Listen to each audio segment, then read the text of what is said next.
the opportunity to contribute to this bill. Honourable Speaker, as we speak to this particular bill, I seek for sobriety because the issues and matters in this bill are really important to this country. Honourable Speaker, yesterday we passed a report, clause by clause, the report on supplies, and we all did not have a problem. We all were happy at the end of the day. The bill pronounces some measures to raise revenue, to increase revenue by 211 billion, so that we may attain a target, which is in this year's budget, of 2.5711 trillion. For what purpose are we raising this money? Honourable Speaker, we want to raise money to increase, or rather to boost manufacturing and job creation in this country. If we create more jobs, it means we employ more Kenyans. It means we get Kenyans out of destitution. Honourable Speaker, it is also supposed to increase access to food or food security, in other words. It's supposed to increase possibility to have universal health and also complete the stored projects. I am sure in every backyard there's a stored project, and these are the projects we would like to complete with this money. And finally, and unique in this particular respect, Honourable Speaker, affordable housing. I want to highlight a few issues that have been brought by my colleagues. One of them, some have cited insensitivity to Kenyans. Is creating jobs being insensitive to Kenyans? Is employing the 6 million or so youths who are in this country looking for jobs for 4 or 5 years being insensitive to Kenyans? Is spreading the people that we have to all the others being insensitive to Kenyans? Madam Speaker, I do not think so. Many have also cited that there are other means, and they're not coming clean. Which means? Which means are we referring to? More debt, more burdening, selling out this country to foreigners, or auctioning our institutions and our investments? I do not think that is the way to go. Honourable Speaker, let me pick on the issue that is more contentious in this House, the issue of 1.5% housing levy. I'm looking at Kenyans who are unemployed, and I'm looking at employed people saying that giving 1.5% is punitive to get our daughters and sons employed, to get your brothers and sisters employed. You cannot surrender 1.5.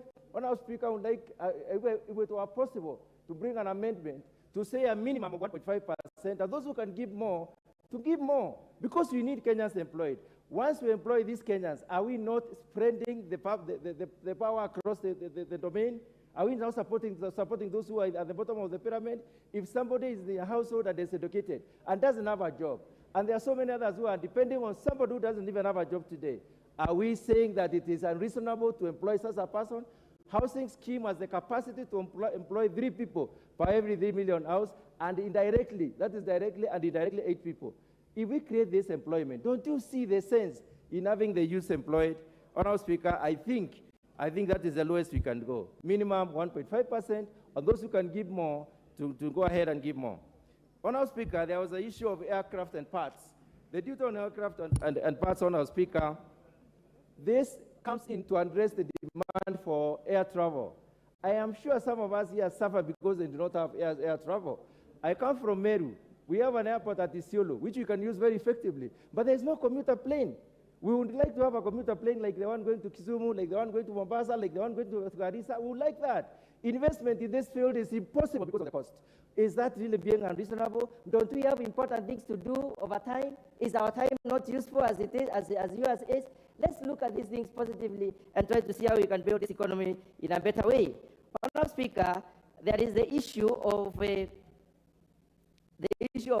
investment in reducing cost when it comes to importation of materials. When you look at the bill, there are about 21 ways in which it is lifting the Kenyans out of the burden.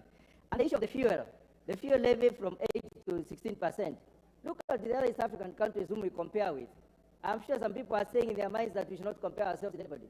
But are we living in a universe which is only us alone, or are we living in a universal economy? In a universal economy, we respond as for the others.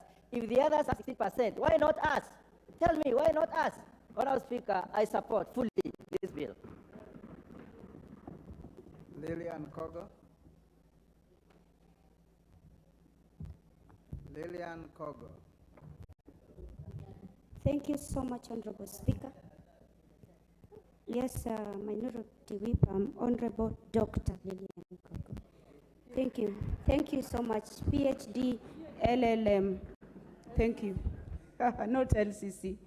Honorable Speaker, allow me, Papa, to rise and vehemently oppose this particular Finance Bill 2023. And I want to do it on the basis of a couple of matters. And after that, I'll just sit down, Honorable Speaker. It is proposed, Honorable Speaker, that there is a tax that is going to be placed on what is being assumed or being called beauty products. And beauty products, most of the consumers of beauty products are women, Honorable Speaker. And I do not know why somebody would hate Kenyan women that much. Why do you hate Kenyan women that you don't want them to be beautiful? Why do you want to hate Kenyan women so much so that even when you send fare, you complain?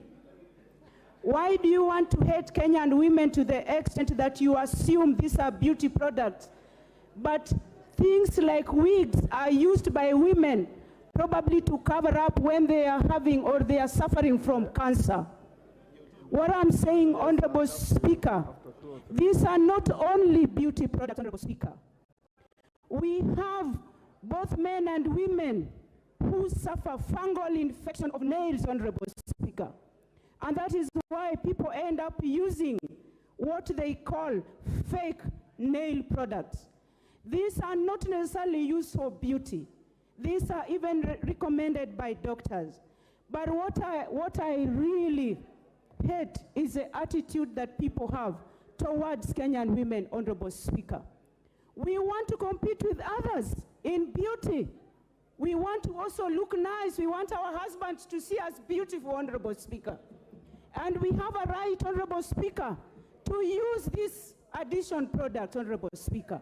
So whoever thought about putting any or introducing taxation on beauty products, please think twice. Because I know even your wife at home uses them. Secondly, they do.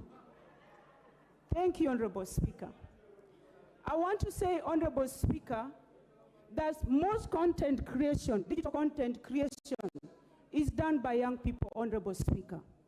And as I speak for young people of this country, Honorable Speaker, it doesn't matter whether this particular taxation has been reduced from 15 to 5%. These are people, young people, who take a lot of their time to try and put food on their table and to get employment for themselves. Why do you want to cheat the Kenyan public that you are creating employment when you are killing employment on the other side, Honorable Speaker? These are people who are young and they need tax reprieve so that they can be innovative and they can also be creative, Honorable Speaker. Of course, I don't want to belabor, Honorable Speaker, on increment of taxation on petroleum products, Honorable Speaker. Everything, all manner of fuel requirements is petroleum-based. Why should somebody insist, whereas we already have high taxation? We are spending so much already, Honorable Speaker, on electricity. The cost of electricity in this country is so high, and most electricity generation is done using petroleum products. How much are we going to end up paying for electricity, Honorable Speaker? And Honorable Speaker, as I speak, please, Kimani Ichung'wah, can you allow me to expedite what I'm doing? I am not going to listen to you. I didn't speak when you're speaking, Honorable Kimani Ichung'wah.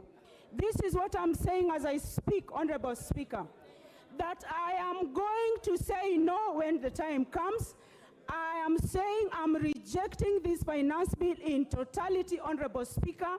And I'm saying on behalf of Rangwe people who have sent me, Honorable Speaker, that I oppose this particular bill. I thank you.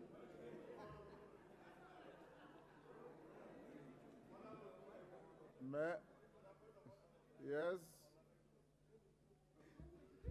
Honorable Speaker, on a light note, you need to protect me. And I appreciate that there are some members who generate bonga points from their constituencies by mentioning the name Kimani Ichung'wah. But you know, it can't be that I can't even smile. I know Lilian Gogo is a beautiful lady from Rangwe. And when she speaks about generation of electricity and says most of the electricity is generated through fuel. And I smile at her because she knows she's lying. And I was only smiling because she's telling a green lie. She knows most of our electricity today is green energy. It is not thermal energy. Okay. And because she knows it is the truth, she's You've made misleading your people. point. Please protect me, Mr. Speaker. Order. Order. Order. Member for Manyata. Yes, Chonga, what is the problem? Hold on, Kitonga.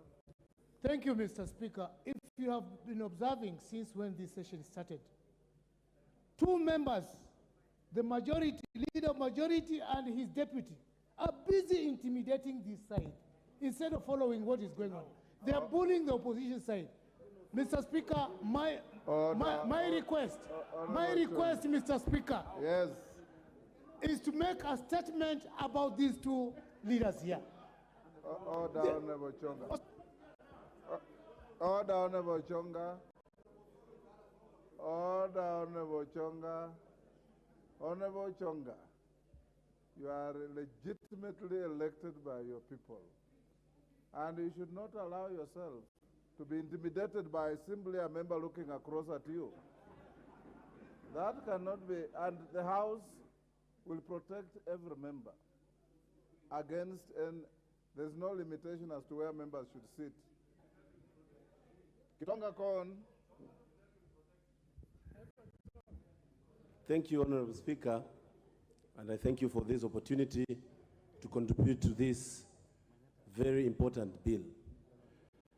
Honorable Speaker, before I even go on, I want to start by correcting the honorable member who has just contributed. And I want to say, Honorable Speaker, that it's important when members are contributing to this, they should have at least gone through the bill.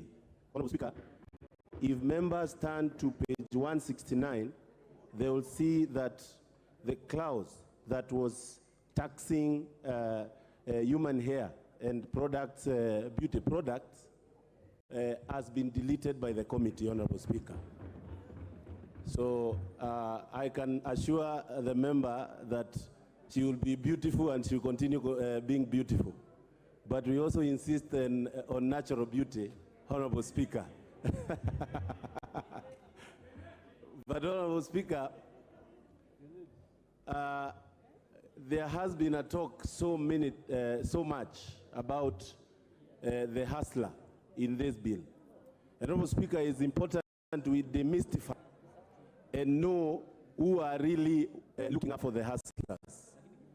Honorable Speaker, anybody who says that when we are talking of building houses, getting money that can be able to go down to our tribes, our construction of markets and everything, Honorable Speaker, is bad, that is a member that does not care about the hustlers.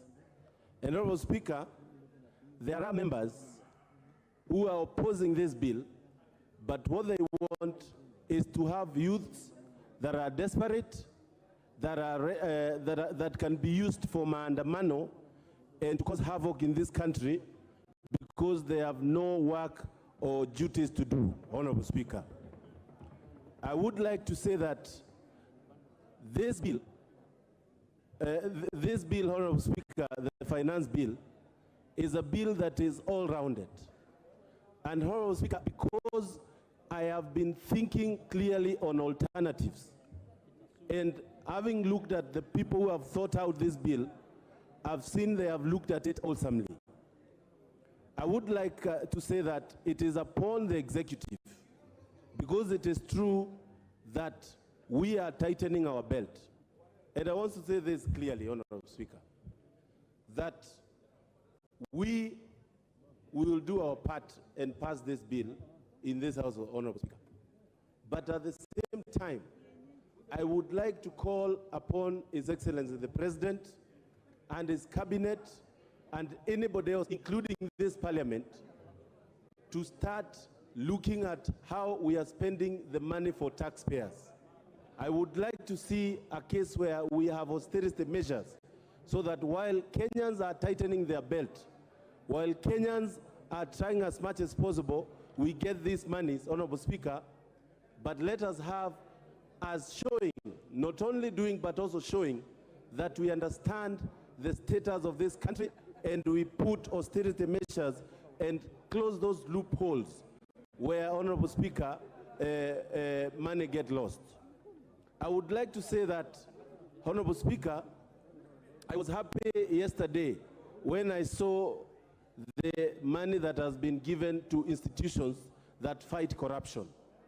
And Honorable Speaker, the only thing, and having spoken to many Kenyans, having spoken to my constituents, the challenge and their fear is how the government has been losing money through corruption.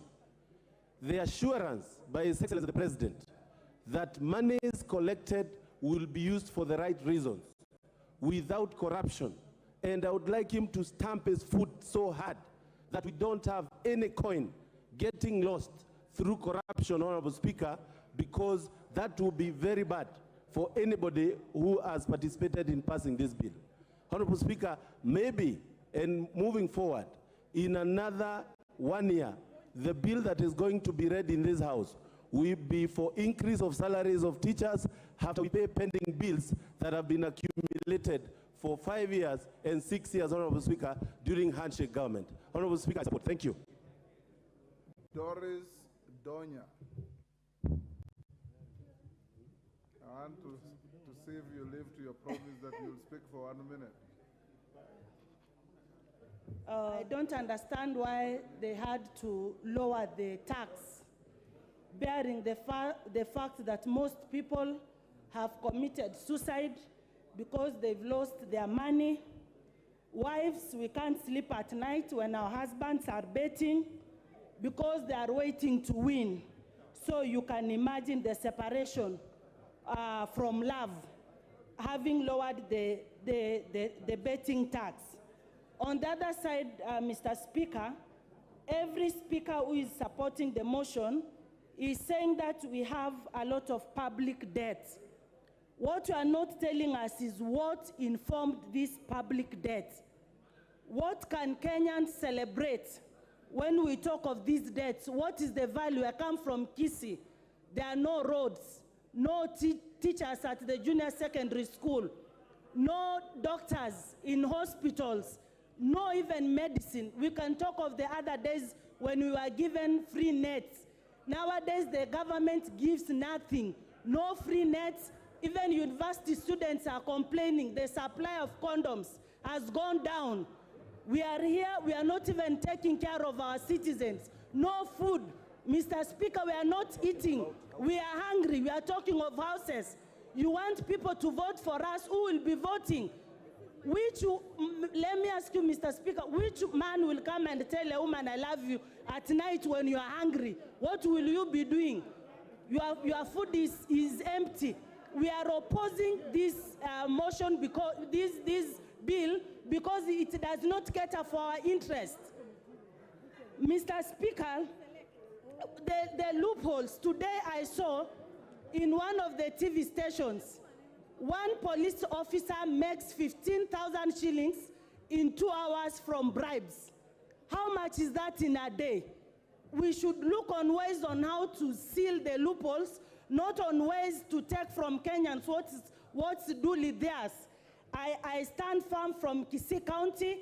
The people of Kisii County whom I represent have told me the bill is not good.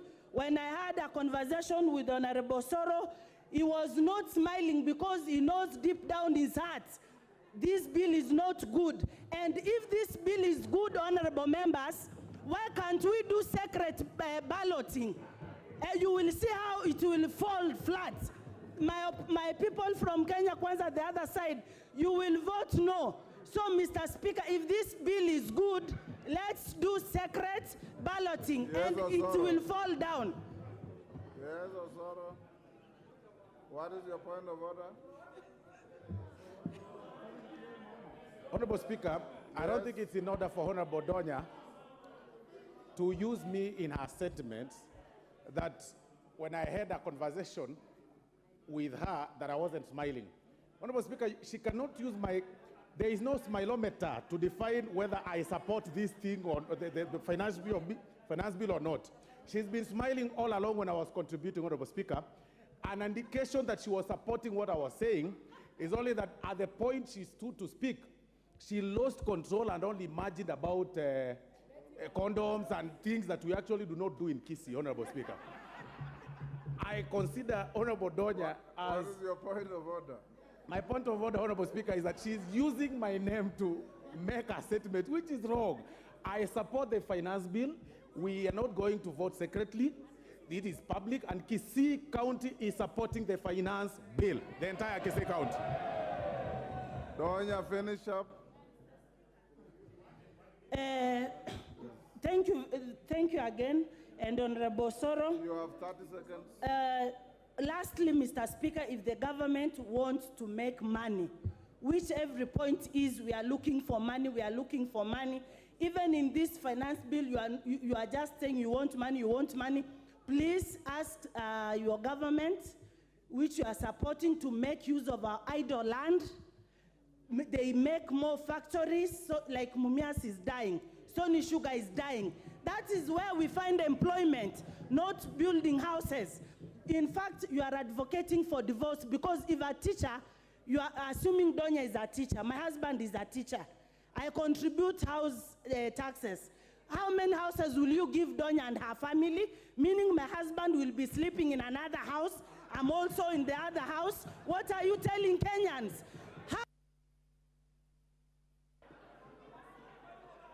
Thank you. Thank you, Honorable Donya. Owen Bayer.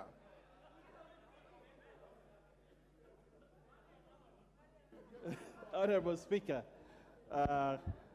as we come away from the entertainment by Honorable Donya, we would now like to get to serious business. Honorable Speaker, you know, when I used to teach something called systems theory. When you are looking at systems theory, you needed to look at the input and the output. Honorable Donya, what is order and Bayer? Point of order. How can he say entertainment? You are making my electorate think I'm a comedian, Honorable Bayer. What are you saying? You have to withdraw, not entertainment. Carry on, Honorable Bayer. Thank you very much. Thank you very much. You need to start paying content fee for your new job. Honorable Speaker, I'm talking about systems theory. And when you're talking about the systems theory, you look at the input and the output. But at the end of the day, Honorable Speaker, the bigger picture, the whole system is very important. As we split hairs discussing the finance bill and the issues that go into it, we need to look at the big picture. The big picture is this country requires revenue. The revenue that is required is needed so that we move this country forward. What are we looking at? We are looking at 300 billion shillings. Where is this 300 billion shillings going in this finance bill? Honorable Speaker, if I come from the coast, and I come from the coast, I wouldn't oppose the finance bill because the Blue Economy and Fisheries Department, for the first time, to grow the fisheries industry in the coast is getting 1.8 billion to ensure our fishermen have nets, our industry in the fisher industry has resources. Again, the shipping and maritime affairs industry has 24.88 billion, money that is meant to grow the maritime industry at the coast. Again, in this budget, for which this finance bill is going to finance, has 2.2 billion for buying land from absentee landlords. Honorable Speaker, if you come from the coast and you oppose this finance bill, the finance bill which is going to finance all these beautiful, good things that the president wants to do for the coast region, who are you fighting for? That is the question that I ask. Who are you fighting for? We need to look at the big picture. When we collect all these resources, all this money, whether it comes from hair, from nails, from condoms, like Donya said, from wherever it comes from, the bigger picture still remains an important thing, and it is about what we get from it. And I'm very sure after this finance bill, the coast region will rise because of the money that we have.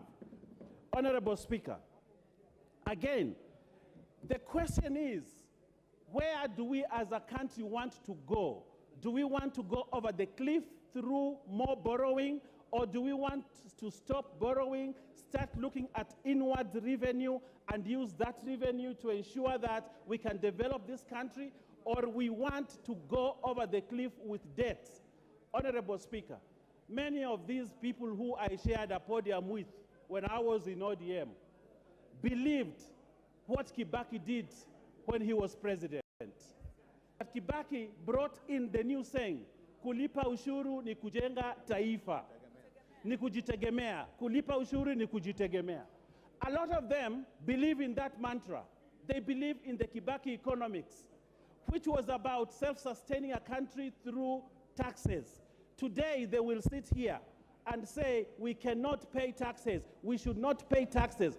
But what I want to look at, Kenya Kwanza has a manifesto which it has to fund, and that funding must come through taxes, and it is these taxes that we have to collect as a government and ensure that Honorable Wandai, Honorable Mbui, they have enough money for their roads in their constituencies, that they have enough money for CDF, and this money will not come from donors. It will come from the taxes that we pay. Honorable Speaker, as I conclude, Honorable Speaker, the coast region where I come from is known for cement manufacturing. This cement industry has been for a long time stifled because of imported cement. A lot of the Chinese have built these roads through imported cement, and yet this country has a capacity to produce cement, employ many people, and use the local people and local resources to create wealth for this country. Today I'm happy because this finance bill imposes a heavy tax on imported cement, giving an opportunity to the cement industry and the cement industry in this country to develop. Honorable Speaker, we have the ultimate duty as leaders to ensure that we sacrifice just like our ancestors and our forefathers sacrificed for this country. We cannot be talking about me and I and the other. We need to look at the nation, at the country. Kenya must rise, and it cannot rise. Thank you, Ruth Odinga.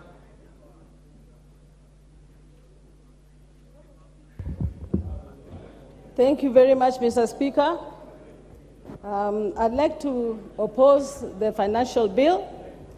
Mine would be to start by saying that there's no Kenyan who does not want to pay tax. And we are not here to say we are opposing this financial bill because we don't want to pay tax. I think every Kenyan is paying tax and has been paying tax. Probably they are only complaining that the tax that they've been paying, they do not know what it does that benefits them as such. And that now that they're not even satisfied with the one they've been paying, they're now being made to pay more than what they've already been paying. And I think that should be stated clearly, because it's important that we are not misled by the KK brothers of ours here to say that we are saying people should not pay tax. That is not the case. I would like to start off with the fuel levy. For me, I thought that one of the reasons that the fuel levy was actually reduced from the 16% to the 8% was during the COVID times, when the country was going through a very terrible time, and there was a revamp in a slump in our economy. And after that, we are now in a period that we are stating that the economy is now back to normal. I don't think so. I don't know why the Kenya Kwanza team have decided to agree. The government is saying that now we are back to paying 16% from 8%. Yet the economy is worse. People are suffering more. Most businesses are still closed since COVID. What has happened that has informed us to now state that the fuel levy should go from 8 to 16%? I think that was too much of a drastic change. We all know that the fuel levy is going to affect the whole of the economy, especially Kenya being an agricultural economy. With the fuel taxes going higher, it means, therefore, we are going to be paying more for machinery in the farms, we are going to be paying more for transportation of our goods, and this is really going to affect our economy. On top of that, we are saying that the VAT should be put on export goods.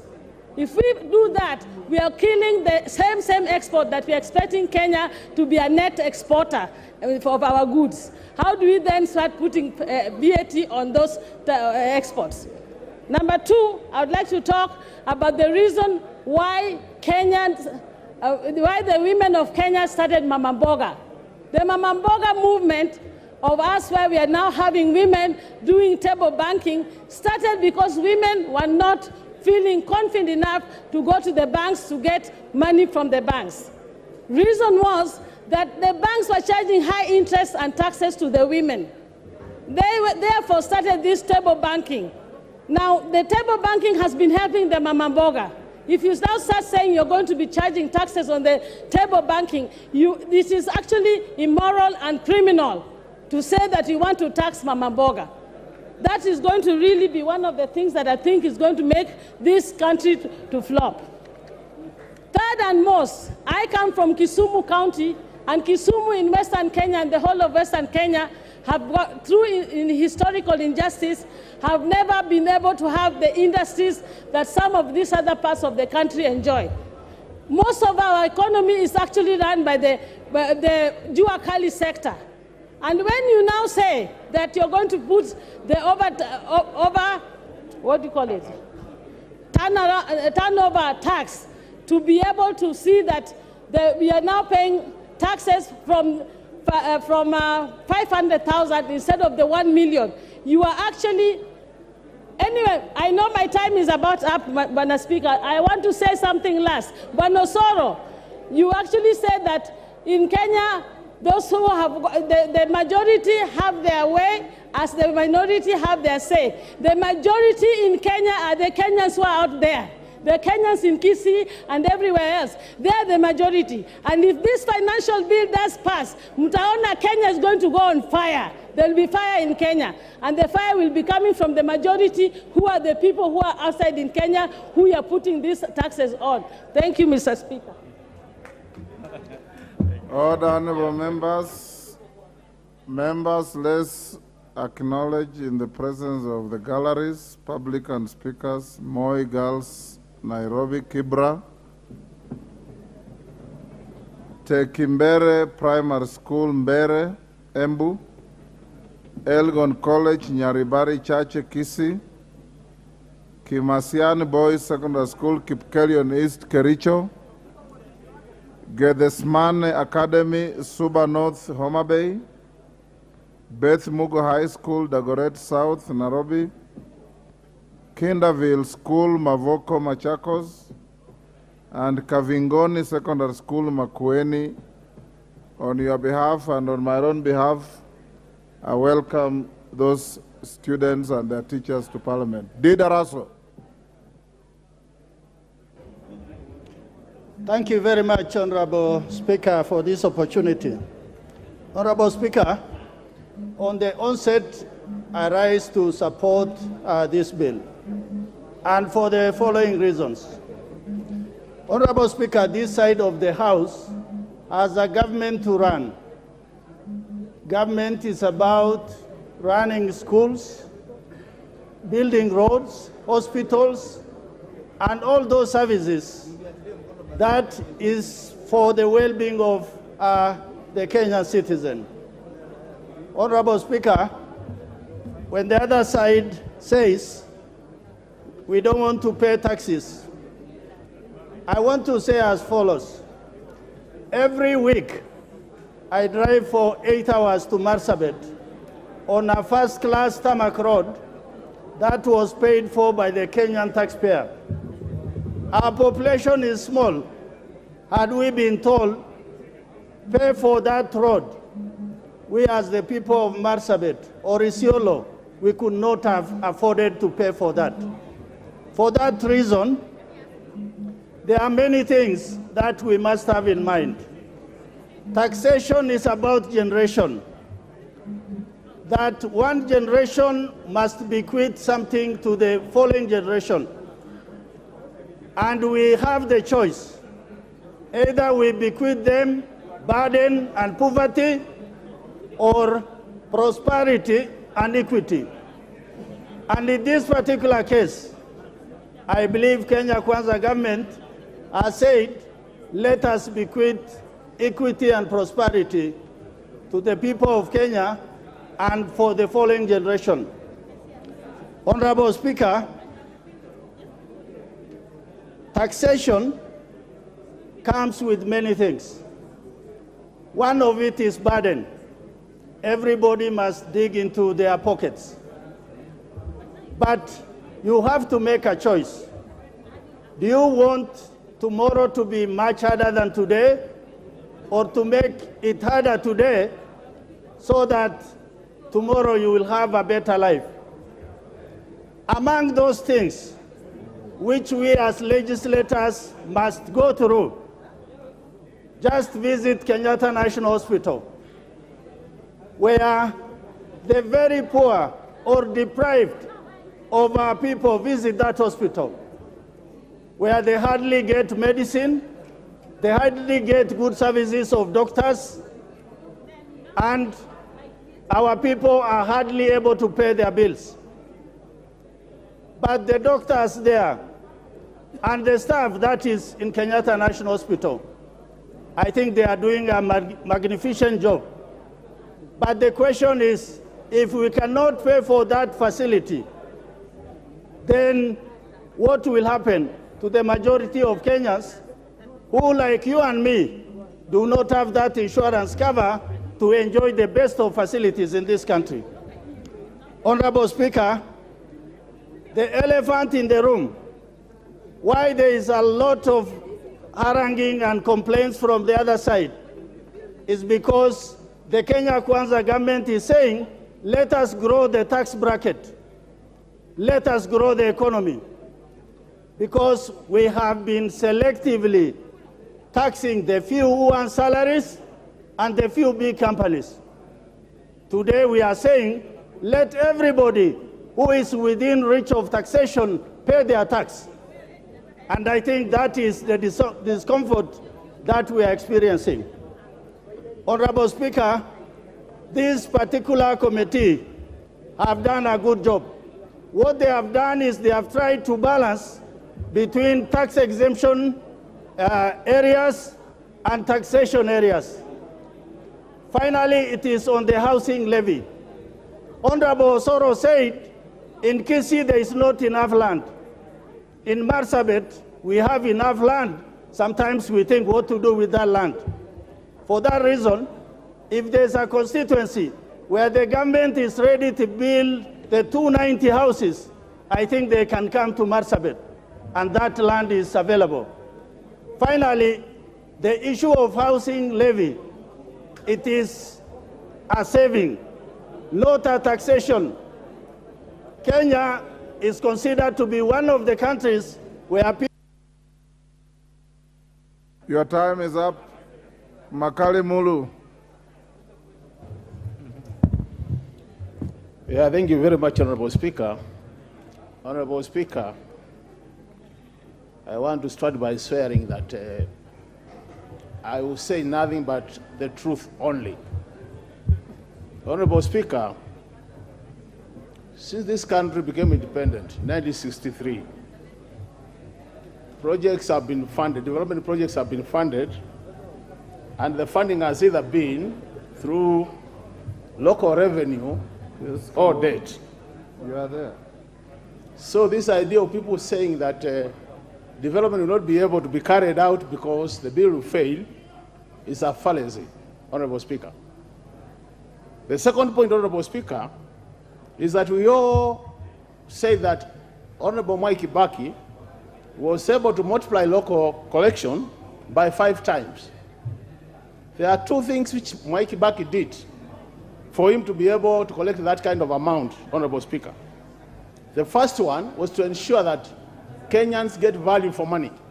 so that the taxes they pay, they are able to get the kind of development they expected. And the second one was to build public trust, Honorable Speaker. Honorable Speaker, if you look at what is happening, Honorable Speaker, if you look at what is happening, Honorable Speaker. Order, Honorable Makalimul, there's a point of order from... Honorable Speaker, I did not intend to stop my brother from contributing, but I think there is a problem that has just occurred with our machines, Honorable Speaker. Yes. Since I came in, I have been number 5, and now it has gone completely off. And my immediate neighbor on my left is also experiencing a similar challenge, Honorable Speaker. So how, all of us, so how do we then track? Because some of us forfeited their lunch in order to be here so that we contribute substantively to this debate, Honorable Speaker. So kindly advise, Honorable Speaker, on the same. Go on, Makalimulu. Yeah, thank you, Honorable Speaker. So, Honorable Speaker, what I was saying is, improvise. I just want to comment on a number of proposals. Honorable Speaker, the proposal to increase VAT from 8 to 16%, yes, fuel levy, Honorable Speaker, will have 2 implications. The first one is going to be able to increase the cost of transportation, and the second one is the cost of production, Honorable Speaker. This is going to be made worse, Honorable Speaker, by the fact that in the same bill, there is a proposal, Honorable Speaker, to increase what they are calling, Honorable Speaker, vehicle advance, increase advance payment on passenger vehicles and commercial vehicles, Honorable Speaker. So the cost of transport is going to be increased. And as a result of that, Honorable Speaker, even agricultural production is going to be more costly, Honorable Speaker. So we are likely not to get the kind of benefits we expect from that increase. The second matter, Honorable Speaker, is the issue of the housing levy. Honorable Speaker, it's been proposed that we charge 3%. I listened to the committee chair indicating that he will be reducing that to 1.5%. But 2 things, Honorable Speaker, have happened, which are going to make the things worse, Honorable Speaker. The first one, the capping has been removed, Honorable Speaker, of 5,000.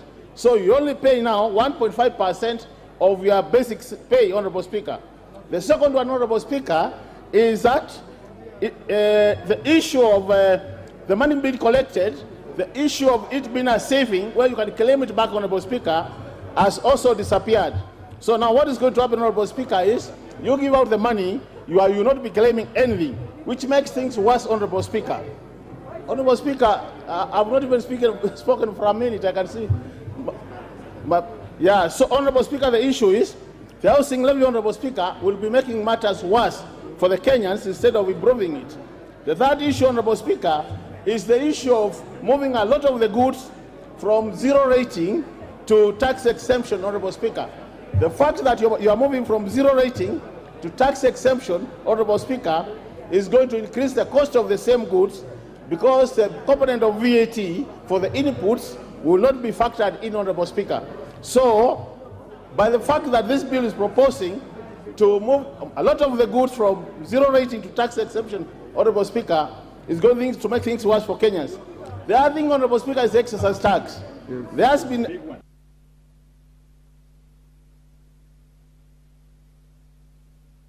We'll even decide that. Okay. Yes. But we'll...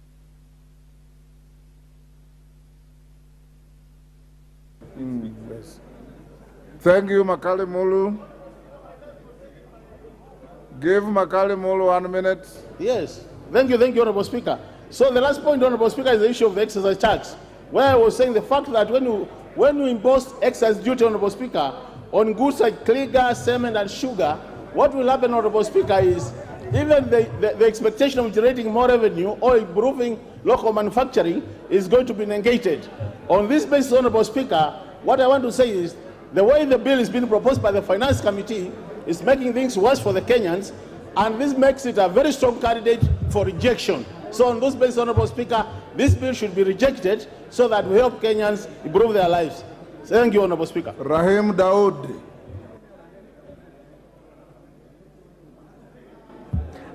Thank you, Mr. Speaker. Mr. Speaker, I would want to support the finance bill. And Mr. Speaker, I have seen the minority whip here today. Honorable Junet Mohammed is here. And Mr. Speaker, I think he should be doing his work, because this report of the finance bill has been signed by both sides of the aisle, the Azimio together with the Kenya Kwanza. So, Mr. Speaker, I fail to understand when they are opposing this bill, when his members have already signed this bill. No offense meant, minority whip. Mr. Speaker, the reason I am supporting this bill, Mr. Speaker, the committee has done an excellent job. The committee of Honorable Kimani Kuria has done a good job, Mr. Speaker. Clause number 36 of Section 32 of the Tax Tribunal's Appeals Tribunal, where the Treasury had proposed that any person who is aggrieved by the position of the Commissioner of Income Tax or Commissioner General cannot appeal until he deposits 20% at the tax KRA. So, Mr. Speaker, that has already been overturned by the committee, and that's a very good proposal. Mr. Speaker, the committee again has overruled the Treasury on the tax exempt, what Mheshimiwa Makali Mulu has talked about.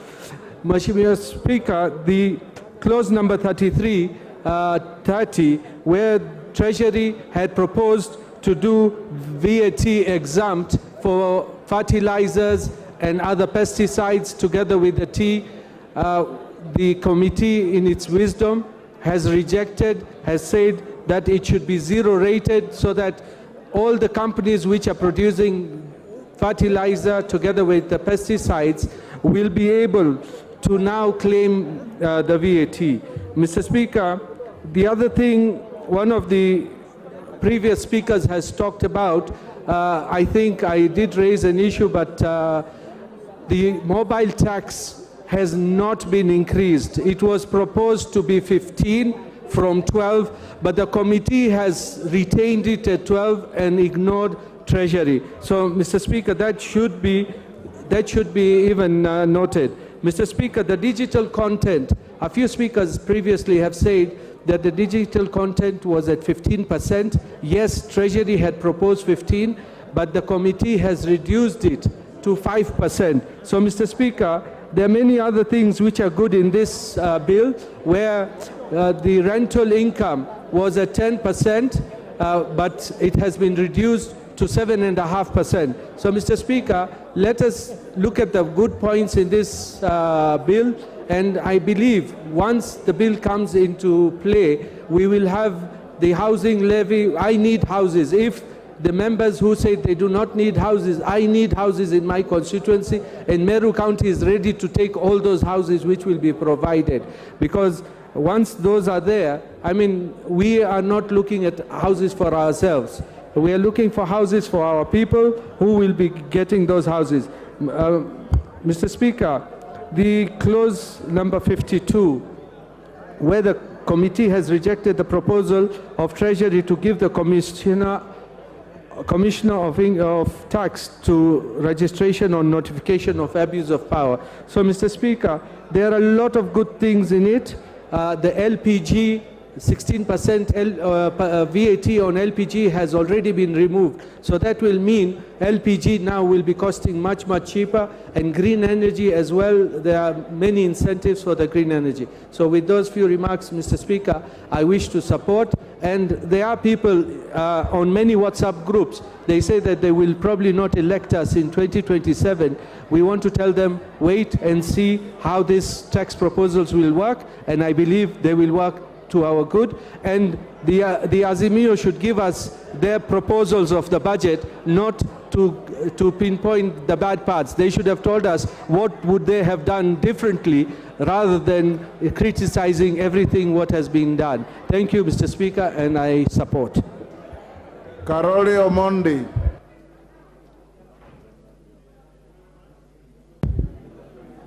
Thank you very much, Right Honourable Speaker, for the opportunity to speak both on the report as well as the finance bill. Mr. Speaker, from my experience, there are three things that normally can tell you the trajectory a country is taking, one of which is the level of savings. The other is the number of patents you can find in that country, and the third one is the money that is allocated to education. And I'm very conscious of the fact that the estimates have been published, and with that in mind, I'm now ready to make my comments on the finance bill.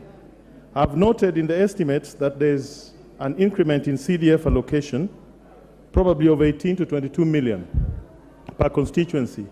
In my case, in Suba South, where we give each student 10,000 shillings, that would mean additional resources for 1,800 students. I've also noted that there's an increase in allocation for the educational sector. I've also noted that there's a reduction on rental income from 10% to tax on rental income from 10% to 7.5%. But most importantly, I've also noted that there's a reduction of budget deficit by about 400 billion, meaning there's generally a reduction on the debt appetite. Mr. Speaker, on the issue of housing levy, let me put it on record that this is one of those areas where the public collective is more important than the individual collective.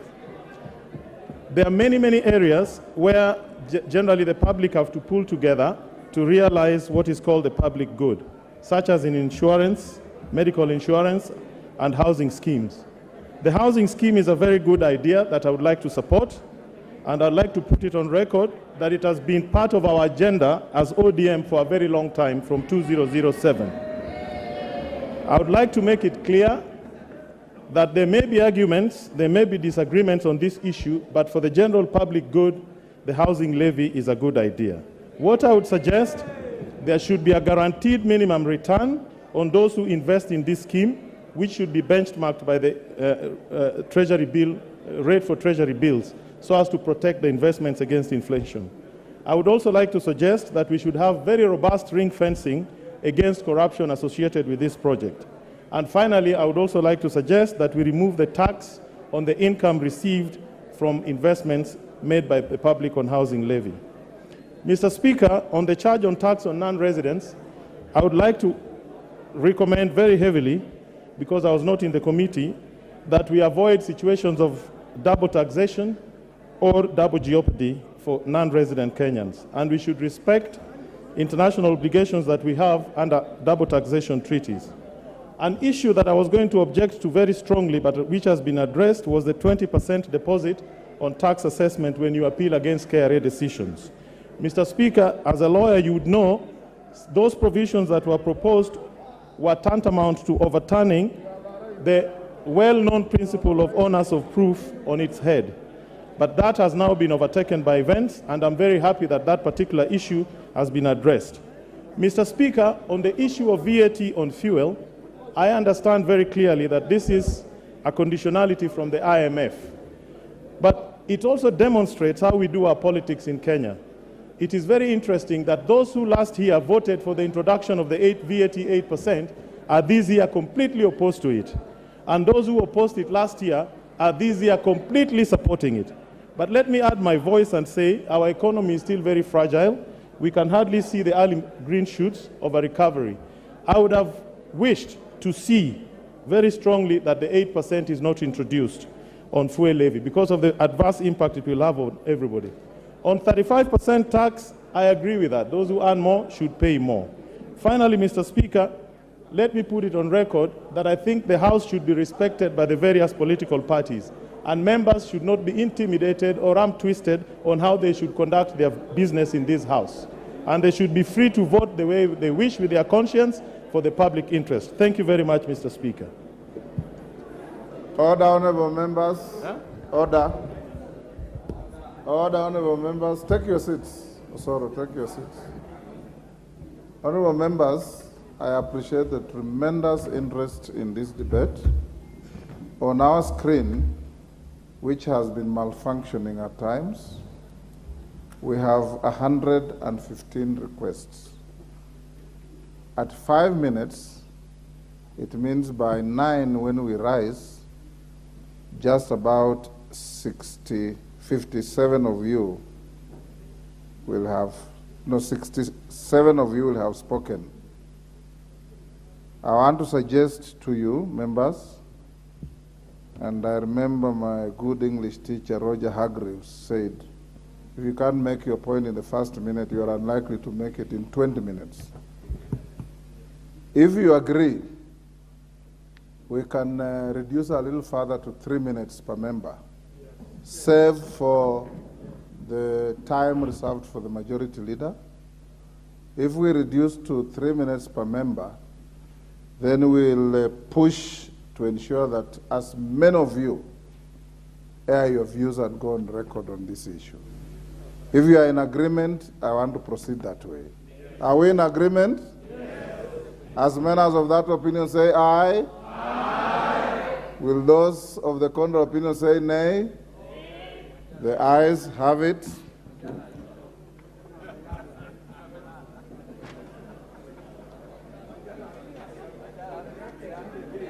David Ocheng. Adjust your timing, 3 minutes. And honorable members, please reduce your trips to the chair so that we can order. Honorable members, please reduce your trips to the chair. We'll make sure everybody speaks.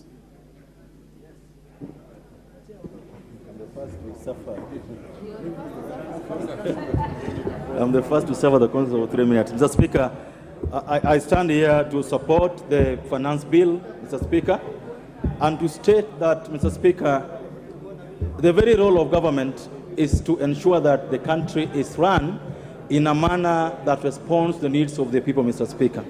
Mr. Speaker, the needs of our people are diverse, are many, and can never be met within a year, 2 years, or even in a lifetime, Mr. Speaker. But it's always important for any government to ensure that it's able to satisfy at least the bare minimum of the needs of the citizens, Mr. Speaker. Mr. Speaker, after the budget that we passed last week, it is upon us as a country to ensure that we have resources, to ensure that we are able to implement our agenda. Mr. Speaker, this bill has gone through, in my opinion, the most thorough public participation that any bill has ever gone through. It's like we are changing the Constitution, Mr. Speaker, but we are not. We're just debating a bill that is going to help, Mr. Speaker, create jobs. Mr. Speaker, this bill has made proposals to put taxes that will ensure that you don't import so much fish, you don't import furniture, we don't import cement, we don't import paints. Mr. Speaker, the bill as currently done promotes job creation. And that's what we need in this country. We need more jobs, not fewer jobs, Mr. Speaker. And by ensuring that we are protecting the local industry, Mr. Speaker, we hope that more jobs will be created. Mr. Speaker, I'm happy with the committee on its recommendations on the tax on sugar. I was so worried, Mr. Speaker, that this was going to make our industries uncompetitive in EAC. Mr. Speaker, I thank the committee for accepting to remove the proposed import on sugar, because we're going to have our products going out into the East African region at a lower rate, Mr. Speaker. Mr. Speaker, the housing levy, Mr. Speaker, is the elephant in the room. Mr. Speaker, it is stupid. In fact, I don't know what I can describe, to beat a man for doing what you yourself proposed. The other side proposed this housing levy, Mr. Speaker. Now it's being implemented. And so the issue with the other side is not that they don't like housing. The issue they have is that someone else is implementing it. If they were the ones implementing it today, they would be asking us to support, Mr. Speaker. So I want to just request all of us to give this housing levy a chance, Mr. Speaker, and warn, Mr. Speaker, that after we approve this housing levy, Mr. Speaker, this parliament should ensure that anybody who misappropriates money for housing should go to jail, Mr. Speaker, forthwith. Mr. Speaker, we'll ensure that we are accountable, that the government is accountable on the money Kenyans are going to give on the housing levy, Mr. Speaker. Mr. Speaker, I want to end by saying that patriotism, Mr. Speaker, means supporting your country all the time, and the president when he deserves it. This president just took office 8 months ago. He deserves our own attention and support for him to make this country a better place, Mr. Speaker. I support and hope that all of us are able to, so that we can move this country forward. Thank you. Rachel Nyamai.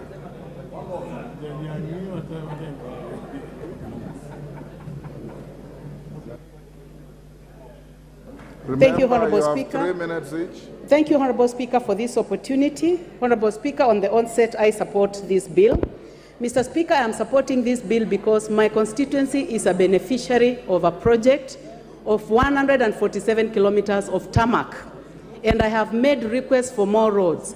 So I will be insincere, Honorable Speaker, to be in this House to say that the budget should not be financed. Honorable Speaker, on the matter of housing, Mr. Speaker, this is not a new project. It is a project that has existed in the previous regime, and it is here with us now, and I would like to encourage all our colleagues to support this bill. I support this housing levy because it is going to keep our young people busy through provision of labor, through provision of construction materials, among others. Honorable Speaker, I would like also to say that we cannot continue producing what we cannot continue importing what we can produce in this country, Honorable Speaker. We are importing toothpicks, Honorable Speaker. We cannot continue doing so. We need to give a chance to our country so that we can have steel wool produced from our iron ore. We produce labor here. We produce all these other products here so that they can be manufactured here, packaged here to benefit our youths, to keep our youths busy so that they get off alcohol and all the other forms of ills that keep them away because they are busy. Honorable Speaker, I would like to go to the matter of digital marketing and say that every government must take digital marketing very seriously and must harness it, and the finance bill has already taken care of that. Honorable Speaker, matters to do with Bitcoin, cryptocurrency, pay-per-click, social media marketing, email marketing must be exposed to tax. Honorable Speaker, I would like to go to the matter of production of the content that is being done by our young people, that because our cities are clean, because our lawns are beautiful, our young people are able to produce very good videos that are on sale. Honorable Speaker, I do not see any problem that we give a small fee of 3% has been suggested. So, Honorable Speaker, as I sit, I would like to say that I'm supporting for electricity, for everything that we are asking from government, because we must finance development. Thank you, Honorable Speaker. Kahangara. Joseph Kahangara, member for Larry. He's there. How can he be looking this way and not? Joseph, carry on, 3 minutes. All right. Thank you very much, Mr. Speaker, for giving me an opportunity also to add my voice to this Finance Bill 2023-2024. And from the onset, Mr. Speaker, let me say that I'm supporting this particular bill, and I will start by saying that this being the first budget by the Kenya Kwanza government, we are aware that those people who are opposing the government were already asking what the government has done, because 8 months down the line, there doesn't seem to be much that is happening. But Mr. Speaker, we are all aware that as the government came into power, of course, we had issues of debts and pending bills, which we've not been able to take care of. And that's one of the reasons why, as a member of Kenya Kwanza, I want to support this particular bill. Mr. Speaker, we've already, as a House, passed already the budget estimates. And in the budget estimates, we talked about money that we have given up for roads, money to go to hospitals to provide medicine, to give water, salaries for civil servants, agriculture, and money to our counties and to our schools. And Mr. Speaker, having passed that as a House, it simply means that we have to provide money to be able to complete these projects which we are promising our people.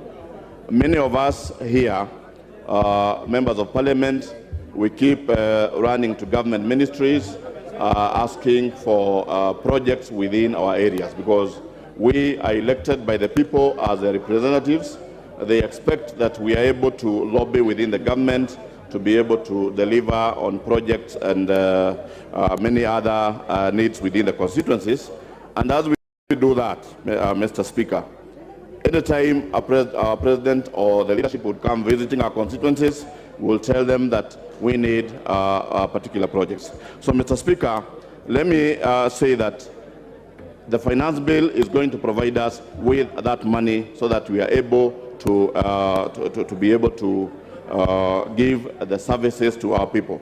And where I come from, in Ilari constituency, we need roads, we need water, we need hospitals, and I would actually say that we are consumers of taxes paid by Kenyans.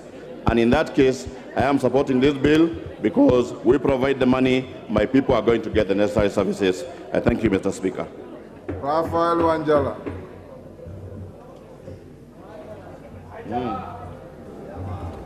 Thank you, Mr. Speaker.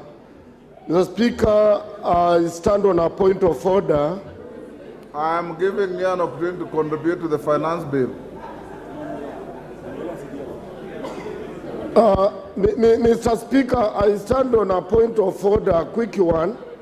Mr. Speaker, I was even, you know, Mr. Speaker, it's us who appropriates money for this government.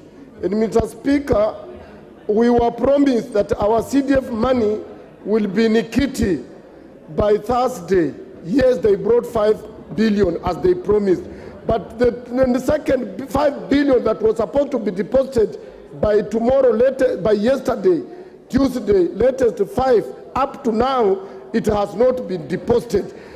Are we, in order to keep on appropriating money for the other departments of government, yet we who appropriate, we don't get any money? Is that your contribution to the finance bill?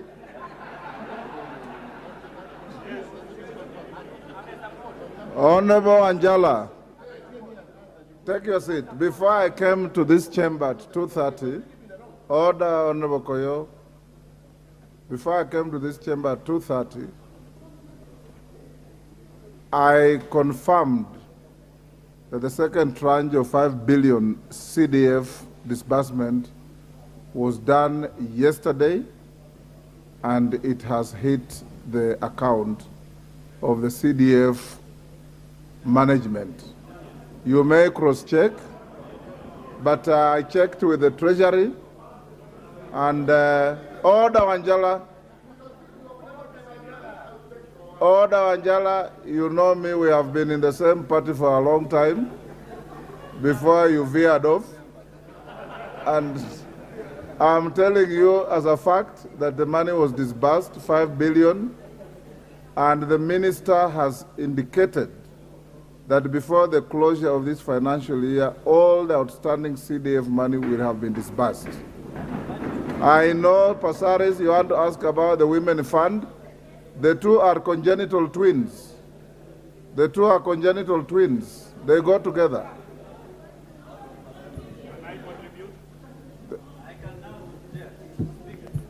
Who had finished speaking? The member for Larry. Now I'll give to member for Nyando, Jared Okello. I'll come to you, Jack. Just be patient.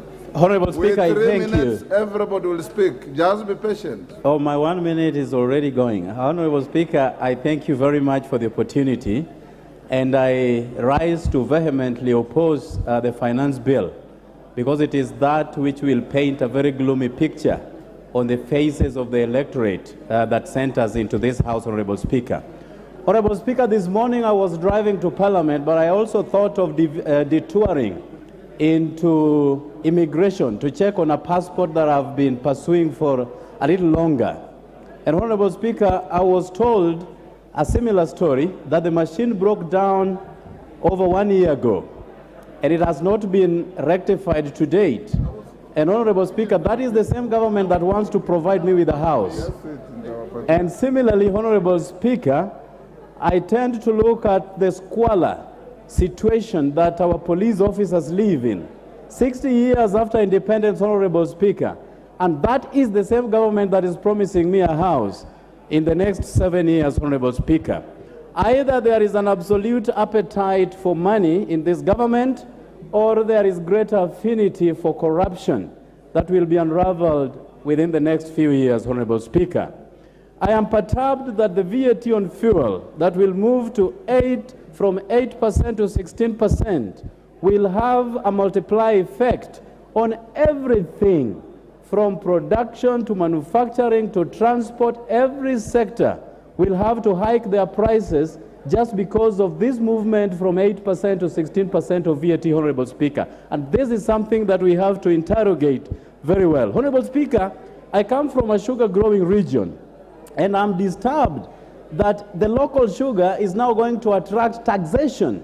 And yet we know that under the COMESA trade tariffs, there is zero rated taxes on COMESA sugar, Honorable Speaker. Are we killing our sugar to the detriment? Are we, perpetuating the interest of COMESA sugar to the detriment of our own, Honorable Speaker? I am told, and I have read, that there will be VAT on insurance, Honorable Speaker. Are we taxing the accident, or we are taxing the injury, Honorable Speaker?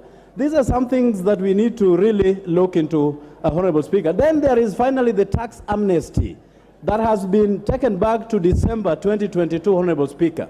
The law does not act retroactively. The law moves forward. So either there is something fishy with this tax amnesty, or there are a few individuals who would want to escape the hangman's noose when it comes to tax violations, Honorable Speaker. And with that, I thank you for the opportunity. Bashir. Honorable Bashir. Thank you, Honorable Speaker. Honorable Speaker, this Finance Bill 2023 has generated a lot of interest, more so to most of Kenyans. And the reason for that is because of the lies and the rumors surrounding the finance bill. Some Kenyans were actually asking me, why is the government introducing a finance bill looking like there has never been a finance bill in Parliament? That this is the first finance bill ever to grace this House. And that is the concept that those who are opposed have driven into the minds of Kenyans. Honorable Speaker, when you look at the entire finance bill cumulatively, how much does it plug into the 2023-2024 budget? Only 311 billion Kenyan shillings. But what it has created, it's as if that this finance bill is being used to generate 1 trillion shillings. And I'm sure those opposing have not even taken into cognizance that it is only plugging 311 billion shillings into the budget of 2.6 trillion shillings. These are things that people don't want to know about it. And so the point is that don't make it like this is Finance Bill 2023 is the entire budget and everything. No, that is the only amount it is bringing. But again, do we have a choice? The choices are two. We raise taxes or we borrow. The easier route is to borrow. The hard road is to raise taxes. When you borrow, it's an easy route, but ultimately you will pay through the nose. But if you raise your own taxes, however painful it is, because as I said, no pain, no gain. You must raise taxes so that you can feel the pain. Honorable Speaker, there are issues that I've been talking about, housing levy. Let me ask, these houses that are being built, who is going to build? Who are the casual laborers? Who are the suppliers of materials? Are they not Kenyans? Are we not going to generate employment and resources for those who are building and those who are selling the materials? We do. All of us here seated here have houses, and you are saying housing is not a priority. Why do you live in a house? Why don't you live in caves? Let's not cheat Kenyans. The amount that we raise is supposed to be used for welfare and service Anthony Oloch.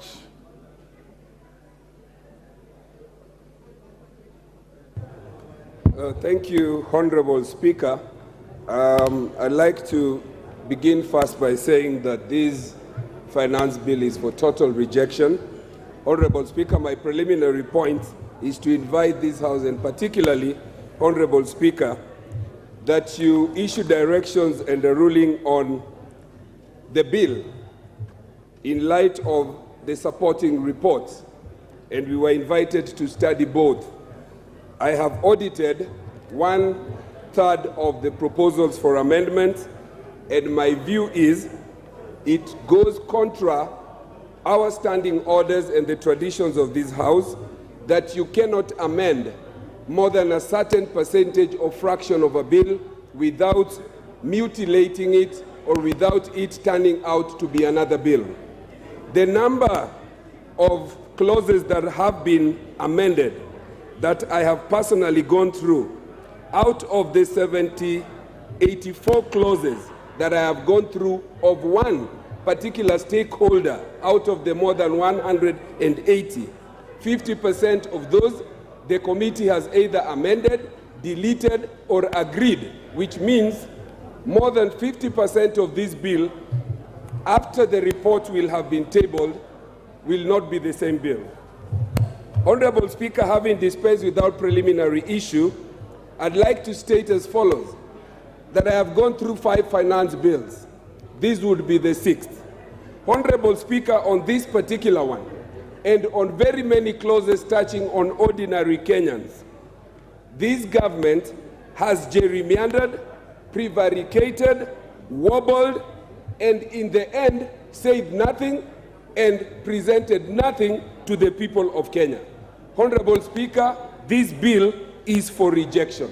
It is for rejection because this bill is not only punitive, it is selective and creates classes among the people of Kenya, inequality, and it is contrary to provisions of the Constitution, in particular Article 40, that establishes proprietary ownership over salaries and earnings of individuals. It is contrary to the provisions and the tax principles under Article 201 that says that tax must be simple, it must be equitable, it must be accountable.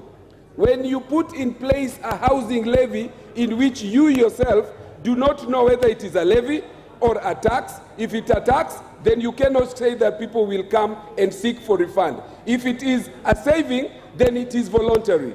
Honorable Speaker, there are many, many other reasons why these bills will be rejected. I stand here to support many and most of our colleagues who have said that.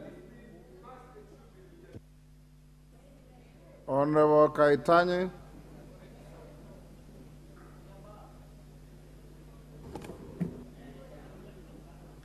Yes. Give the Honorable Kaitanye the...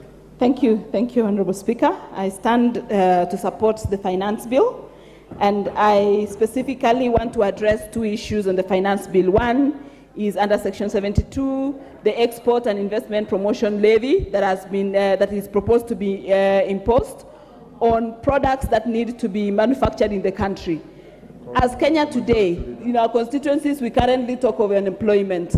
The unemployment rate is very, very high, and unless we address this issue of unemployment, there is no way that we are going to get employment for our youths. So we need to create employment. We need to get companies manufacturing in our country. The cement factories, for example, need to manufacture more from our countries as opposed to importing clinker and coming to finish the product in Kenya. If we can be able to convert the limestone that we have, we get levy from our quarries, and get that limestone converted into clinker, and that clinker is used in our factories, we'll have employed 100 more, 200 more Kenyans that are looking for employment. In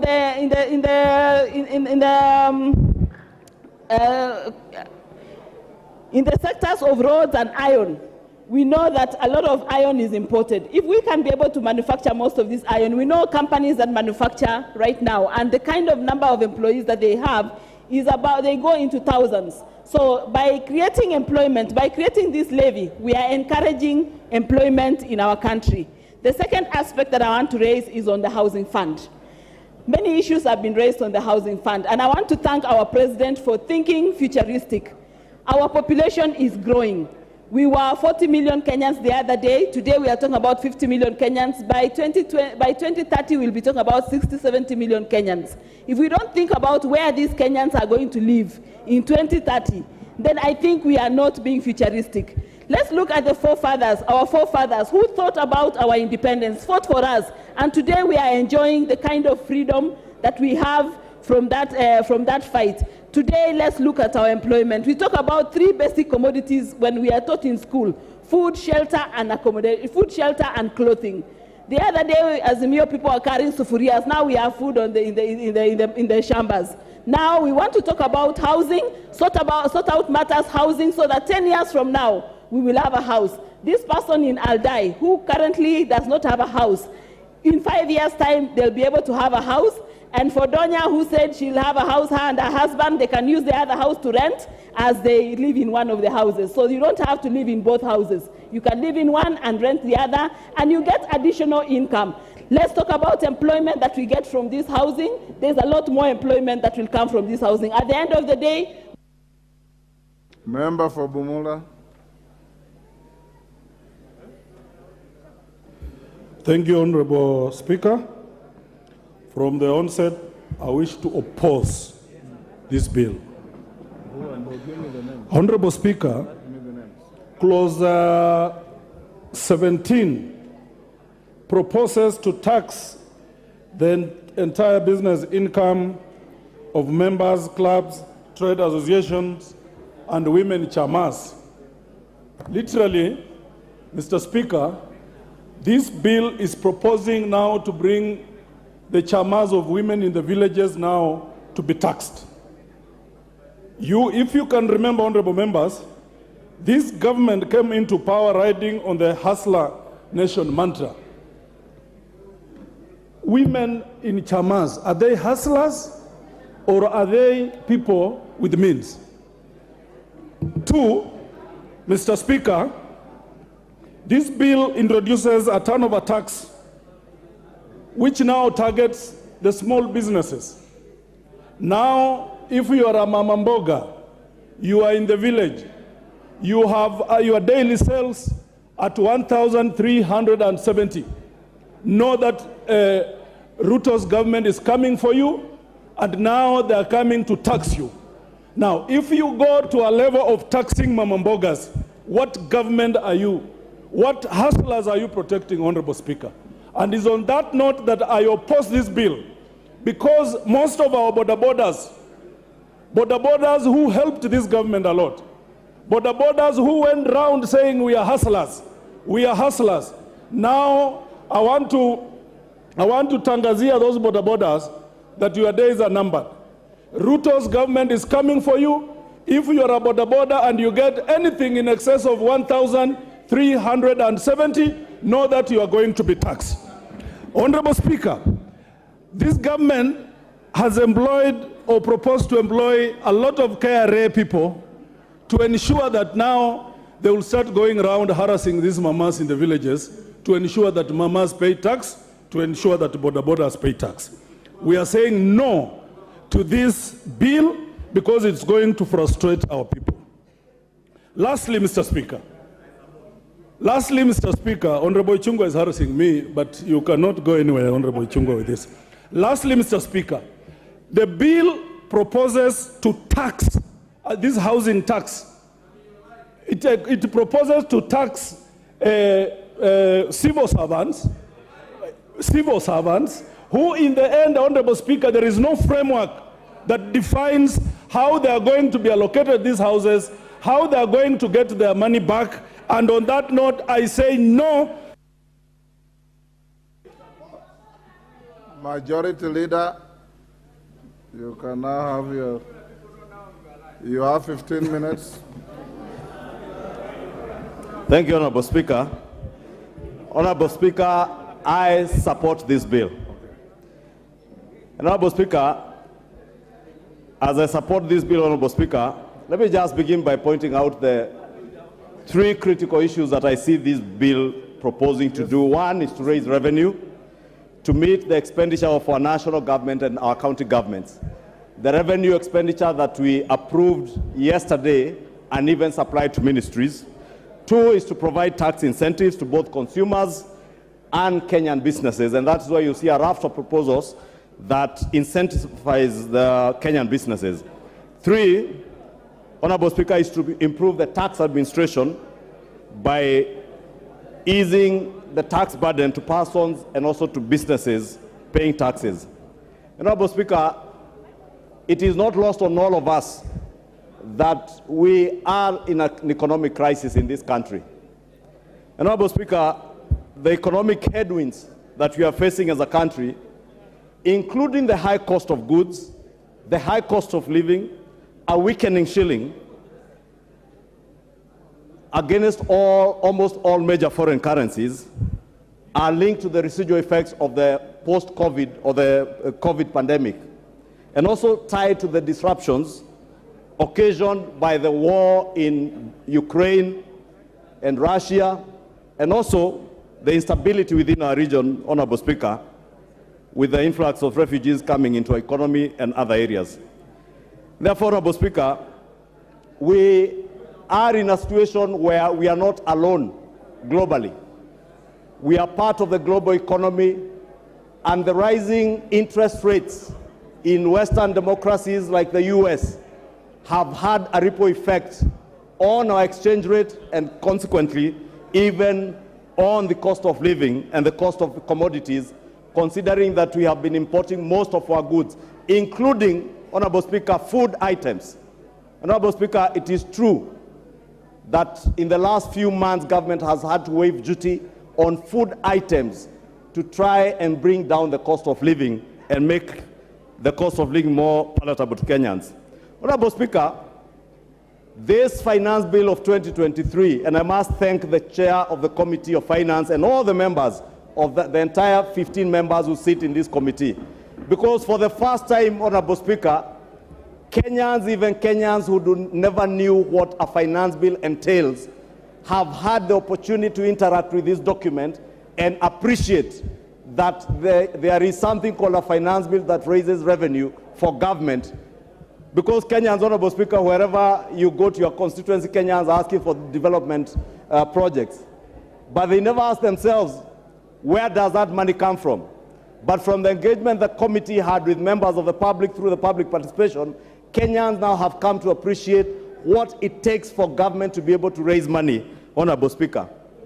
However, Honorable Speaker, this is one of the finance bills that have been vilified more than any other bill in the history of our legislative processes in this House.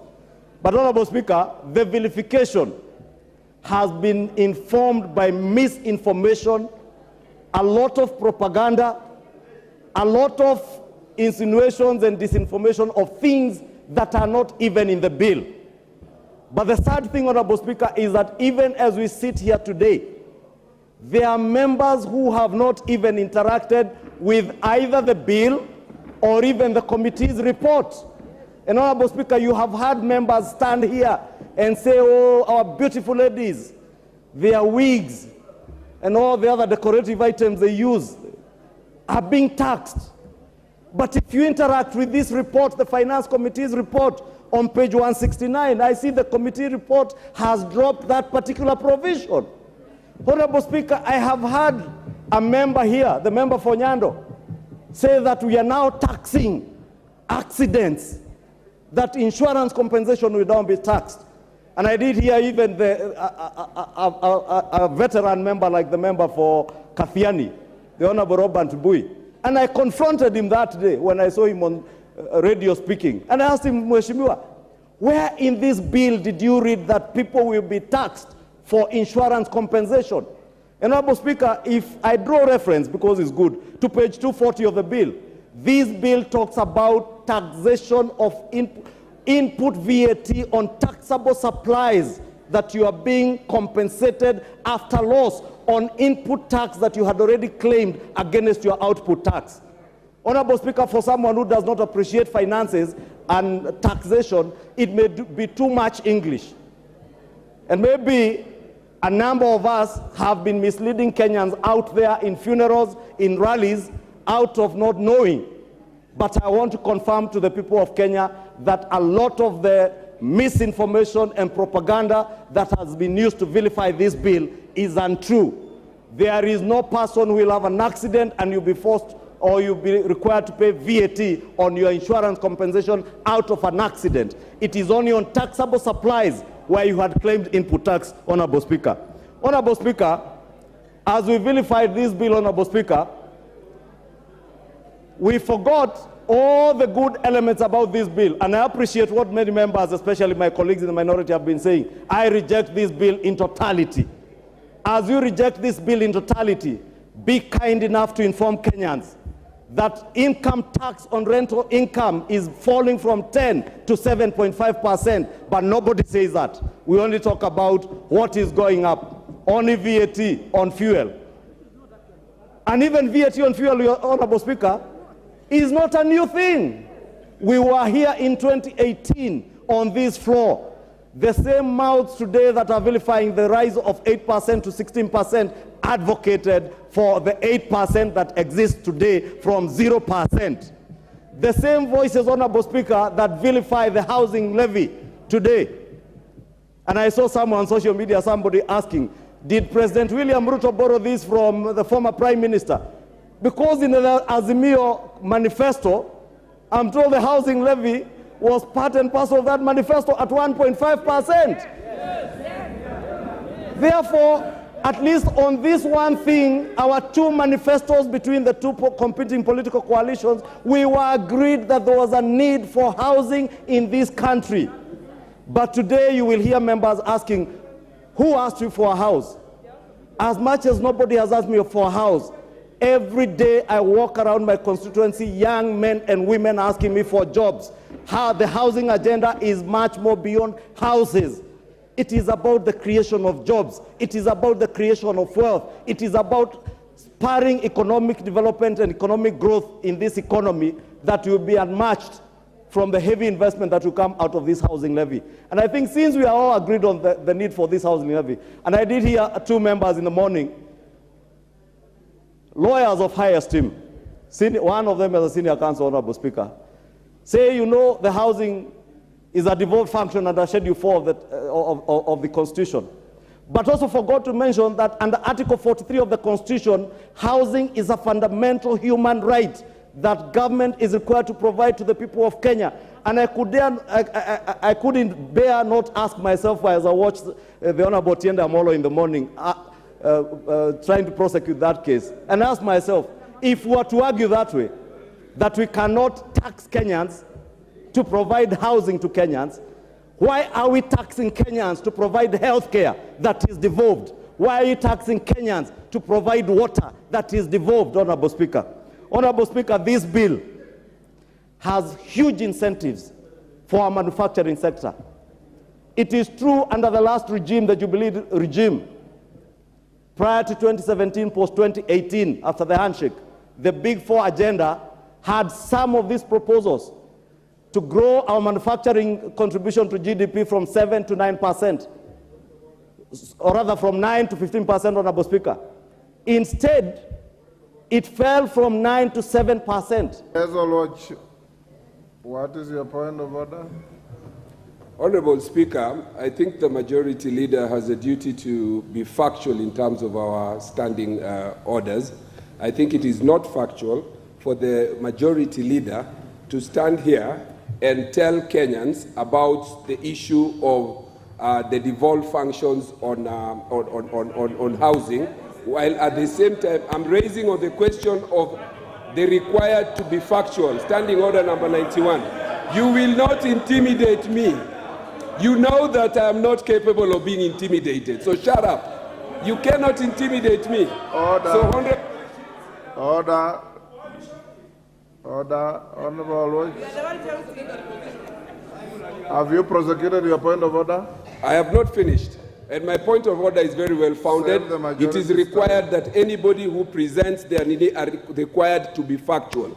And even though the government taxes on everything, the duty to implement it is a fact. It is not on government. And on this taxation bill, it has not been put anywhere that this will be implemented by the county. Is the majority leader in order? And please remember, KK, you cannot intimidate me.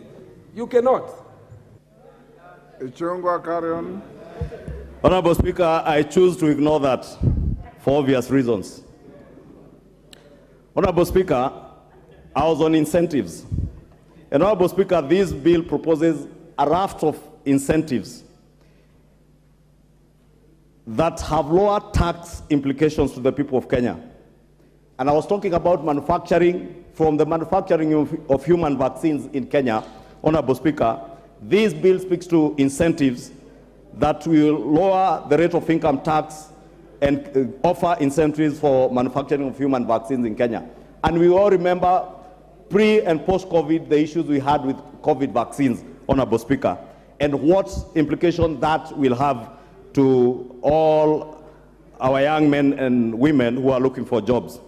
Honorable Speaker, also in respect to local manufacturing, in the manufacture of motor vehicles, the bill has proposed a concessionary corporate income tax rate for local vehicle manufacturers at 15%, down from 30%.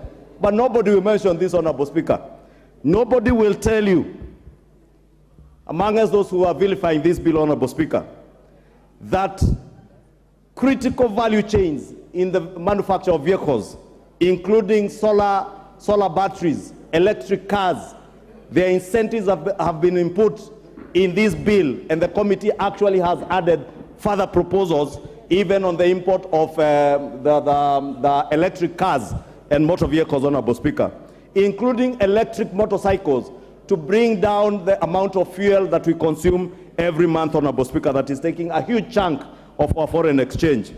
Honorable Speaker, I have spoken about the rental income tax that is falling from 10 to 7.5%, bringing down the cost, the burden of tax for landlords and consequently to tenants who can now enjoy lower taxes, lower rents when the taxes being paid by landlords are being lowered, Honorable Speaker.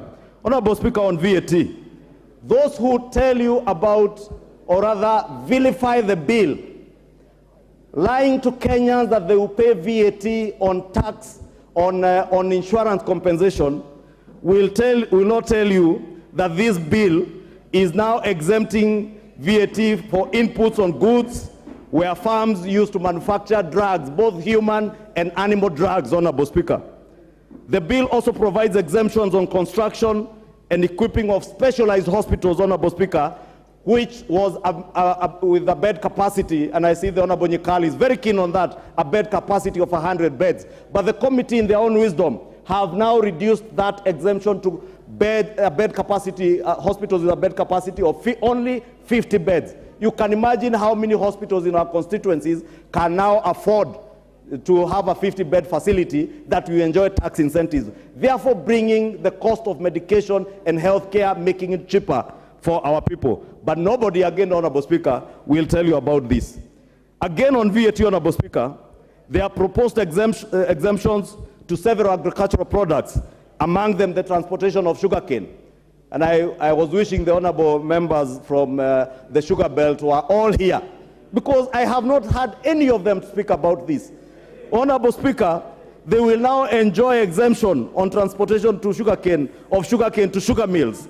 There will be exemption on fertilizer, exemption of value addition to tea. Honorable Speaker, the manufacture of pesticides and pest control are also being exempted under the VAT. And all these things, Honorable Speaker, are in this bill. But nobody wants to say, I will say them, Mr. Speaker, because I have a duty and responsibility to inform the people of Kenya on the truth about what is in this bill, Honorable Speaker. Honorable Speaker, there are also other proposals of zero rating items to do with fertilizer, as I mentioned, some for sugarcane in sugar mills, pest controls, Honorable Speaker, and I could enumerate, Honorable Speaker. Under the excise duty, Honorable Speaker, and I know the member for Mathare took 1 minute, I will beg you add me that 1 minute. Under the Excise Duty Act, Honorable Speaker, a raft of measures also, which will have a benefit to the business community, have been enlisted in this bill, and the committee, if you interact with the report, Honorable Junet, has improved on those proposals. And the bill seeks, for instance, to remove the annual inflation adjustment for certain accessible goods that have been making business people and manufacturers to review the cost of. Give him 2 minutes. Honorable Speaker, the review of cost of prices were occasioned by the review of inflation on excise duty. This now will become a thing of the past. Honorable Speaker, from the lake region, the coastal belt, where we are producing fish, you are not telling your communities and your voters that we are now protecting the fish industry with a 20% levy, which unfortunately the committee has reviewed to 10%. And this is to protect fish farmers in this country, and not just in Nyanza or the coast. Even fish farmers in Ondire, in Kikuyu, are now protected from cheap imports. And we have seen Chinese trawlers, Chinese coming, let me not mention countries, Honorable Speaker, apologies for that, but we have seen foreigners importing fish into our country, destroying our local farmers. We are protecting those people, but nobody is speaking about them. Allow me, Mr. Speaker, to speak about them. Honorable Speaker, other than the fish, imported furniture, Honorable Speaker, if you walk through all government offices, including our constituency offices, Honorable Speaker, we use imported furniture. There is now a levy of 30% on imported furniture to make sure that hustlers producing furniture on Gong Road, Karioko, Kariobangi, in Kikuyu, Makutano, they are able to produce furniture and be able to sell them even to government institutions, Honorable Speaker. But we are not speaking about this. It is easier to vilify this bill. It is easier to sell lies and propaganda, like those I have seen in Kiambu County, lying to people that even the stores that carry milk are being taxed. But they are not telling them that there are incentives for local chocolate manufacturers who use milk that will come from farmers in Githunguri, in Kiambu, or in Limuru. It is easier to sell lies, Honorable Speaker, but allow me to support this bill with nothing but the truth that is contained in this bill. And as a close, Honorable Speaker, I want to speak to the people of Kenya. You have been told many things vilifying this bill that are untrue.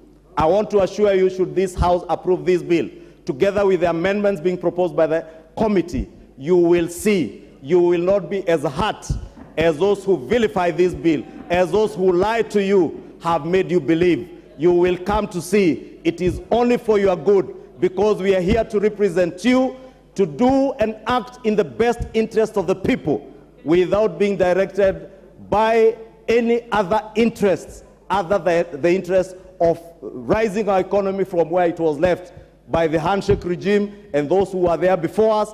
And finally, Honorable Speaker, knowing and appreciating what has been said, we have two choices: to either raise taxes from the people of Kenya and finance the expenditures that we all approved here last night, or to go out and borrow.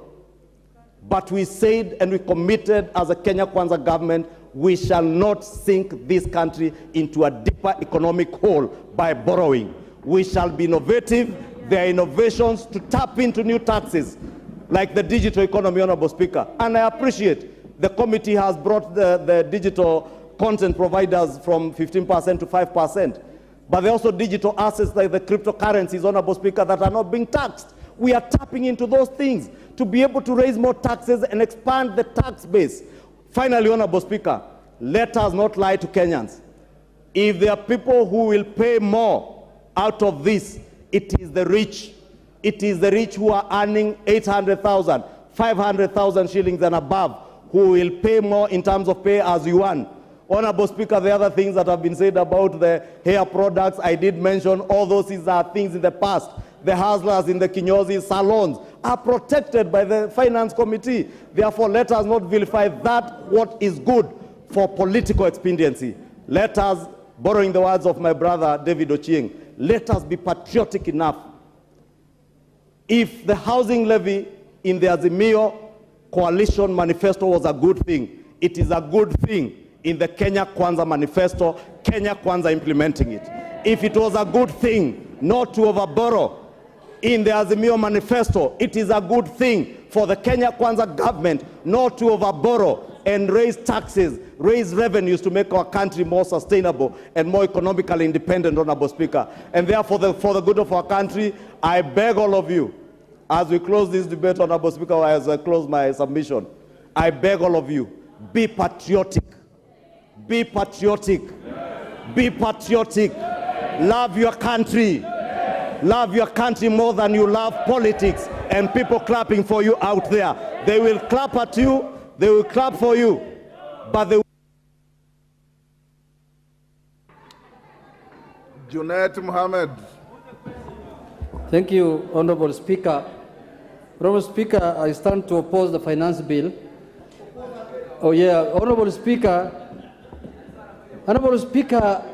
I think this is the 11th finance bill that I'm participating in this House, Mr. Speaker.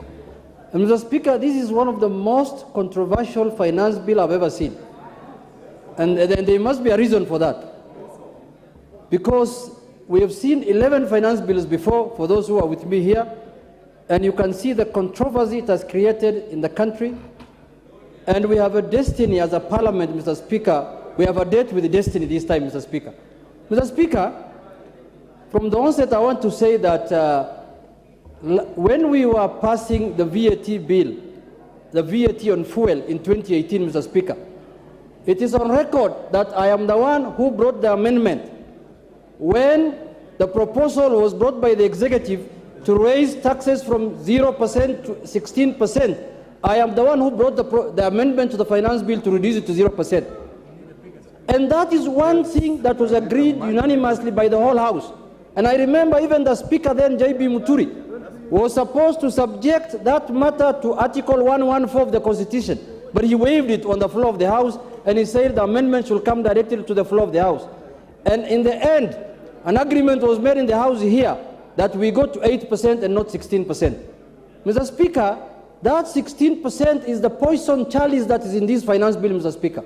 Once we implement the 16% on fuel levy, everything else will go up in this country, Mr. Speaker. Let us not hide ourselves. Let us not close our eyes on reality. Let us be truthful to Kenyans. Let us not accept that. I'm told the proposal might be from IMF, from where. Let us not care. This House must stand together and stand with the people of Kenya, because we must make life bearable for them. That is our work. That's why they elected for us.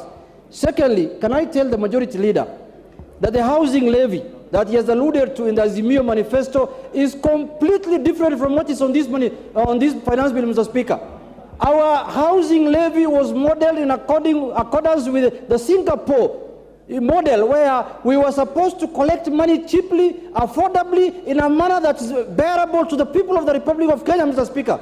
Not this one of collecting through the nose, Mr. Speaker.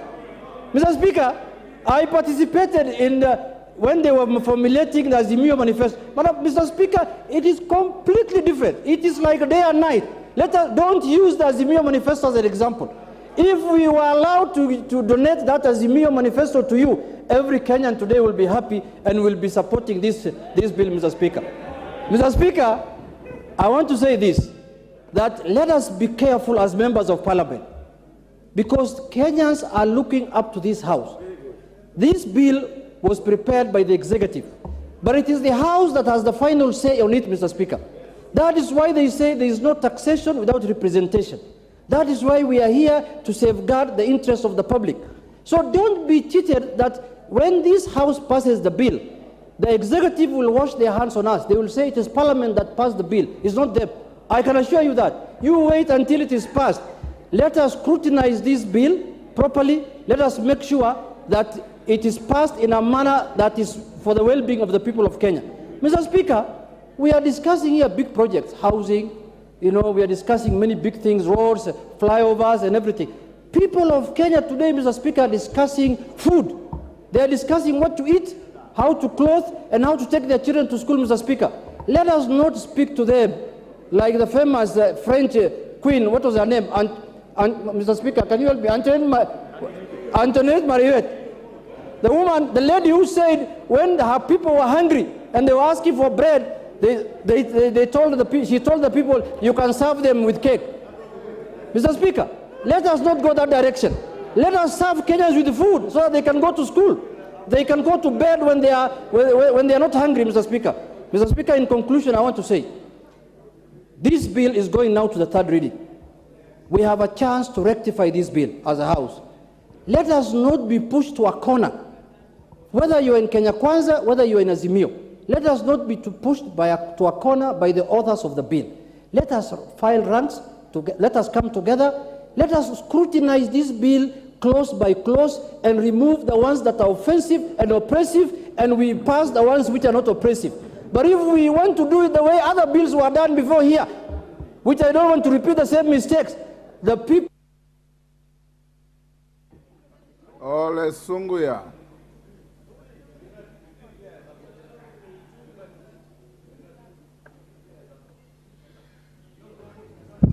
Thank you, Mr. Speaker.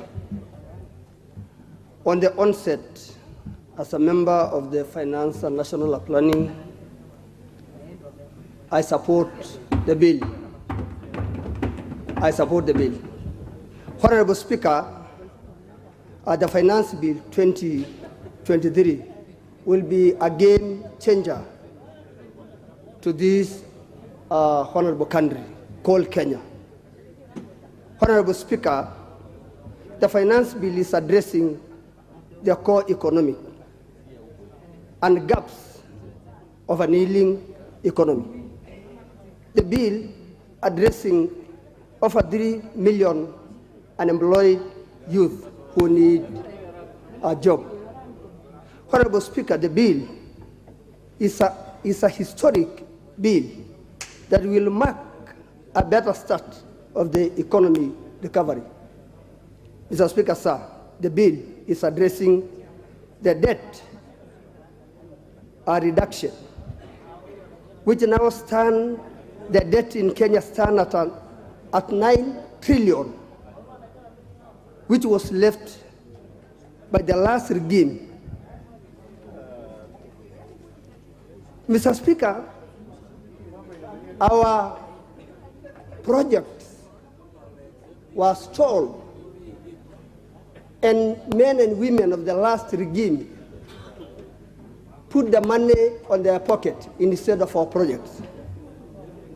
Honorable Speaker, the bill is an important bill that will change this country, will address a number of education of millions of people and students that are unsheltered. Millions of Kenyans to finance the roads, to finance millions of people of Kenya who are thirsty. Mr. Speaker, I stand to say that this finance bill will address many gaps through even CDF, that a number of things and health need to be addressed. I stand to say that this bill must be passed. Thank you, Honorable Speaker. Mama Zamzam.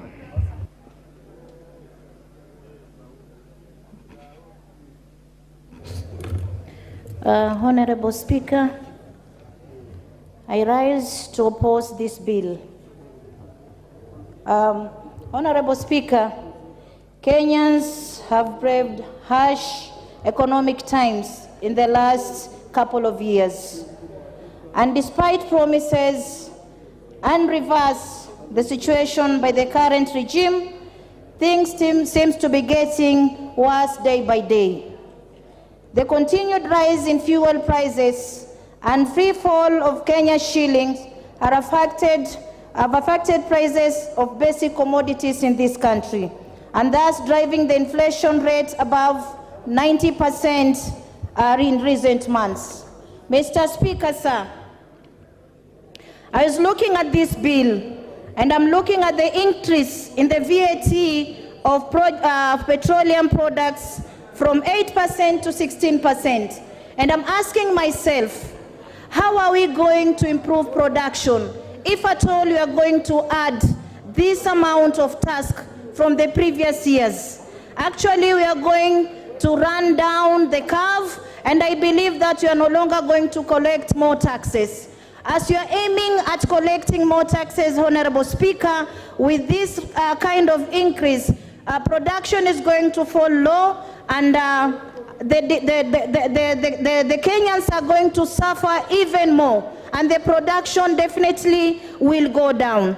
Mr. Speaker, sir, introduction of Kenya shillings 5 excise duty per sugar, per 1 kilogram of sugar, will also affect our people, given that we are buying sugar at 250 per kg. You can imagine adding more 5 bob on sugar is going to affect our people, Mr. Speaker. This is not a bill for Kenya Kwanza. It's not a bill for Azimio. It is a bill for the people of this country. And someone was asking, what can we do to improve our economy? Mr. Speaker, sir, I want to state that the government can start by saving the over 700 billion looted annually by sealing all loopholes. The government should go after looters to recover stolen public resources instead of discontinuing corruption cases and appointing thieves state officers. Cut down the size of government. A broke government should not be recruiting 51 principal secretaries and an equal number of illegal cabinet administrative secretaries. Eliminate unnecessary offices, including the offices of the spouses of our executive. We don't need this office. Thank you, Mama Zamzam. Although you are flouting the rules of the House by reading a speech instead of debating. Mama Alice Nganga. The rules of the House don't allow you to read a speech except the mover here if he has notes to guide him. You are debating. Give the microphone to Alice Nganga.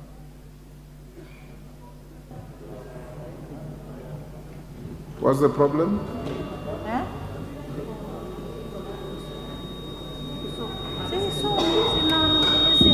Do you have a Mama? Switch off Mama Zamzam and give the microphone to Mama Alice Nganga.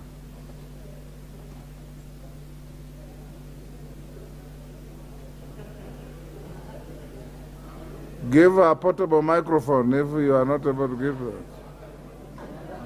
Thank you very much, Honorable Speaker. I rise to support the Finance Bill 2023. Honorable Speaker, I want to go on record today that we are leaders and we came here to this parliament to guide those people who gave us position to come and represent them here. And it is always good to show them the way, Honorable Speaker. This finance bill, yesterday I sat here until 10 p.m. when the report on surprise was on the floor of the House. And everybody wants roads back at home. Everybody wants electricity back at home. Everybody wants the transfer of Inua Jamii, the elderly. They always come to me, Mr. Speaker, asking me when the ministry is going to add more members to the Inua Jamii. But they don't want to pay tax. Honorable Speaker, I'm very shocked when I stand in this house. When we were campaigning, I saw honorable members from the Azimio side on the track saying that at the end of every month, they'll be giving youth 6,000 Kenya shillings. I am wondering where the 6,000 Kenya shillings was supposed to come from. And yet there was no money, Honorable Speaker. Are they going to get 6,000 Kenya shillings from borrowing money? You know, Honorable Speaker, it is good to be very honest. This VAT on fuel, it was introduced during the handshake regime, 16%.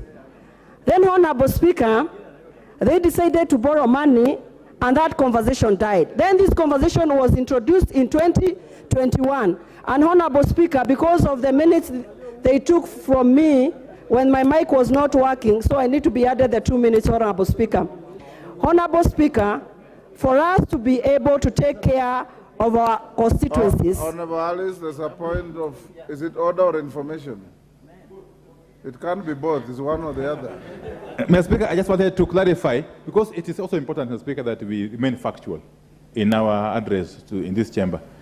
It is true the Azimio coalition promised to give stipends of 6,000 shillings to vulnerable families every month. That money was going to come from savings realized from dealing with corruption head-on, Mr. Speaker. You are properly guided. Thank you. Honorable Speaker, no wonder I thank Kenyans. They were good enough to see the Azimio coalition were not serious, Honorable Speaker. And that's why they gave the Kenya Kwanza government an opportunity to take.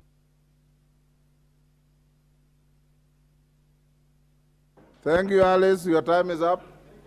Wind up in 1 minute. Give her 1 minute to compensate the interruption by the minority leader. Thank you very much, Honorable Speaker. Honorable Speaker, I'll wind up by saying, let everybody give Honorable our President William Samoei Ruto an opportunity to take this country to another level. For midterm, we passed during budget policy statement and Kenya Kwanza plan.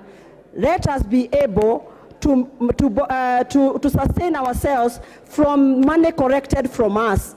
The problem of borrowing has to come to an end. And I want to tell you and to promise Kenyans, in a duration of 2 years, this country will move from one level to another, Honorable Speaker. Just like during Kebaki's time, when he introduced ETL, Honorable Speaker, people opposed it. But later, ETL came to help this country with transparency and conducive environment for businesses to thrive. Honorable Speaker, I stand for Honorable Speaker to support. Joshua Kimilu. Joshua Kimilu. Thank you, Mr. Speaker, for giving me this opportunity to give my contribution to the controversial financial bill, Mr. Speaker. Mr. Speaker, I rise to speak because while fiscal policies and revenue generation are important, Mr. Speaker, we also need to look at the interests of our people, Mr. Speaker, we read. It is equal imperative to question the impact those policies have to our people, Mr. Speaker. Unfortunately, the implication of the proposed Finance Bill 2023, Mr. Speaker, will only disproportionate burden to the citizen and even more to the Asalas nation that the current administration, Mr. Speaker, say that they'll take care of them, Mr. Speaker. Mr. Speaker, the issue of house levy, Mr. Speaker, it is very important, Mr. Speaker, for the nation to give the Kenyans options to build the houses or to do what they can do through their contribution voluntarily to do their houses, Mr. Speaker. Honorable Speaker, Kenyans are proactive people, Mr. Speaker. On the ground, as I quote, Kunjituma, Mr. Speaker, there are Kenyans who are struggling now, paying their loans for the houses, Mr. Speaker. So, Mr. Speaker, we are not here as members of Parliament to overburden our people with houses, Mr. Speaker. Right now, as you are speaking, parents are not able, Mr. Speaker, to take back the students to school. And, Mr. Speaker, it's due to lack of school fees, Mr. Speaker. Adding other tax to them, Mr. Speaker, will overburden them more. And this will make our country, Mr. Speaker, to be in a situation whereby our people will create more confusion, and many people who are starting a business will be in a position not even to continue with their business, Mr. Speaker. So, Mr. Speaker, I take this opportunity and I represent my people from Kaiti, who I represent here, Mr. Speaker, to say no to this financial bill. Thank you. Mwangi Kinjuri.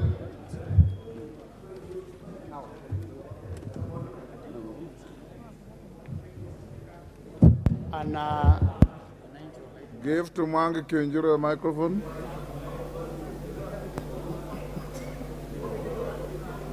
Give him the next, move to the next one.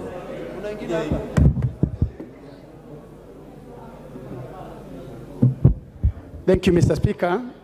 I start to support the finance bill, and I have a number of reasons why I do so, Mr. Speaker.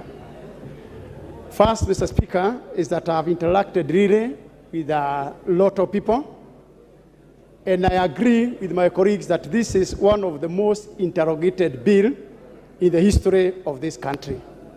This is the only bill, Mr. Speaker, whereby those old women in the villages, 70, 80 years, old men, you go to the market, to the streets, Kenyans are discussing finance bill. All social platforms. And therefore, Kenyans are informed of what is happening and what they expect out of this bill. The most fortunate thing is that, Mr. Speaker, there are several questions that are asking. One of the questions is, how did we get to where we are today? The other question they're asking, how do we get out of this situation? Mr. Speaker, when I look at the leadership of this House, both majority and minority, both sides, Azimio and Kenya Kwanza, they are all very experienced, and lucky enough, they were here even the previous parliament. When these questions are being asked, Kenyans are asking themselves, who was in the driving seat? Then, how did we get these loans? How did we expect to pay these loans? And how do we have any now headroom, Mr. Speaker, for us even to afford to go and borrow more loans? The answer we are trying to offer them, we are giving them illustrations also of a sick person. And this sick person will die, either you take care of them, or we make serious decisions to take a surgery. And therefore, Kenyans must agree to go through this painful surgery to enable us get to the next level. We might have came in different boats, Mr. Speaker, but now we must pedal together or we sink together. Mr. Speaker, we have no other choice, and we have to be very genuine to our people. Either we do politics, we continue politicking, or we look for a way to get Kenyans out of the deep hole. And there is no way we are going to attain that, Mr. Speaker, unless we are truthful to our people. Yes, Kenyans will expect us to oppose this bill. But if we oppose it, Mr. Speaker, how will we tell them?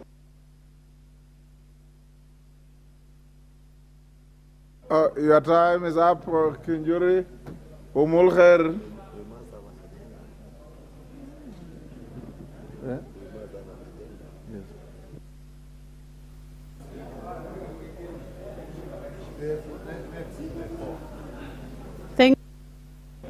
Thank you, Mr. Speaker. I rise to oppose this motion, this debate, because of the various factors. Number one is the digital tax. As a youth representative in this House, it is not fair to young people who have turned out to be content creators to be taxed. The government tells them there are no jobs, but when they create jobs, we are busy taxing them, especially on the digital space. For that reason, I am not for this. Number two is the issue on the housing levy. Where I come from, as at yesterday, we lost 8 young officers along the roads of Ijara and Bodai because we don't have roads. For the longest time, these same people have been paying taxes, but we have not given them roads. Here we are telling them, forget about roads, we'll give you houses. How is that fair? It is not a priority for us because we have houses and we are ready to have our roads built fast. And thirdly, I want to also state that our Azimio side, when we were talking about housing levy, we were not planning to tax Kenyans. So let us not use that as an excuse. We had a better plan. Approach the owners of the idea so that we can tell you how we were planning to provide houses. And on my final remarks, as a Muslim leader, This is unfair. It is not fair to provide all these burdens for Kenyans. And without fear of intimidation, if we are to go to the ballot today, Kenya Kwanza leaders are going to see what Azimio One Touch saw in 1906. That finance bill is going to fail, and it is not going to be an honest point because we know where you stand. You are only scared to come out. Thank you, Mr. Speaker. Your time is up. Didymus.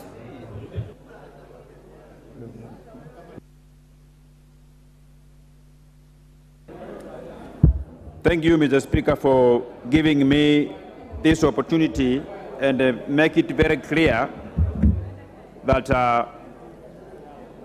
I want to support this particular bill. By supporting this bill is basically processing this bill for improvement through a committee of the whole House. Mr. Speaker, I have gone through the report of the committee. There are a lot of issues that were contained in the original bill as it was, Honorable Speaker, that I had issues with. But the committee has provided solutions in this report, Honorable Speaker. Honorable Speaker, I want to commend the committee for moving across this country to solicit for views of the Kenyan people. The views, whose views are contained in this document, and they are proposed for a number of amendments to improve this bill, Honorable Speaker.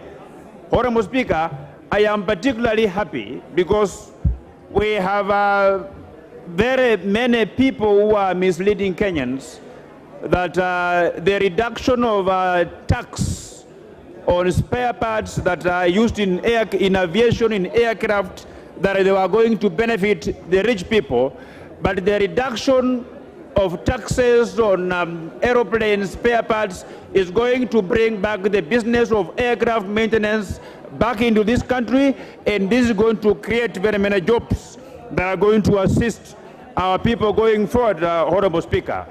Honorable Speaker, this is going to be my 6th time debating a finance bill, and I know that Kenyans have given me powers and the responsibility to improve a bill that is before this House, because we are going to vote for each and every clause, including the title of the bill, Honorable Speaker. Honorable Speaker, I want to make it clear that the areas that Kenyans who are concerned have been looked into by the Committee on Finance, and even after the Committee on Finance have gone through whatever Kenyans were raising issues with, we also have an opportunity through proposing further amendments, and I want to urge my fellow members of Parliament that we should not throw the baby with bath water, but let us improve this document, because the government must continue to function by getting money from the people going forward, Honorable Speaker. With those very few remarks, I support. Member for Kamukunji. Kamukunji. Yours is very much. Thank you, Mr. Speaker, for giving me the opportunity to contribute to this particular debate.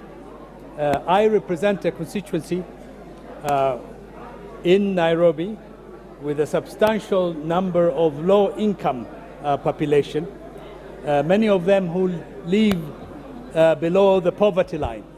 And when I speak about Kamkunji, I'm not talking about a constituency or a neighborhood in a remote area of our country. Kamkunji is only about 1 kilometer from this August House and also from the center of power. And that's why I think it is important to put into context that many of the children in Kamkunji have the same dreams like any other child.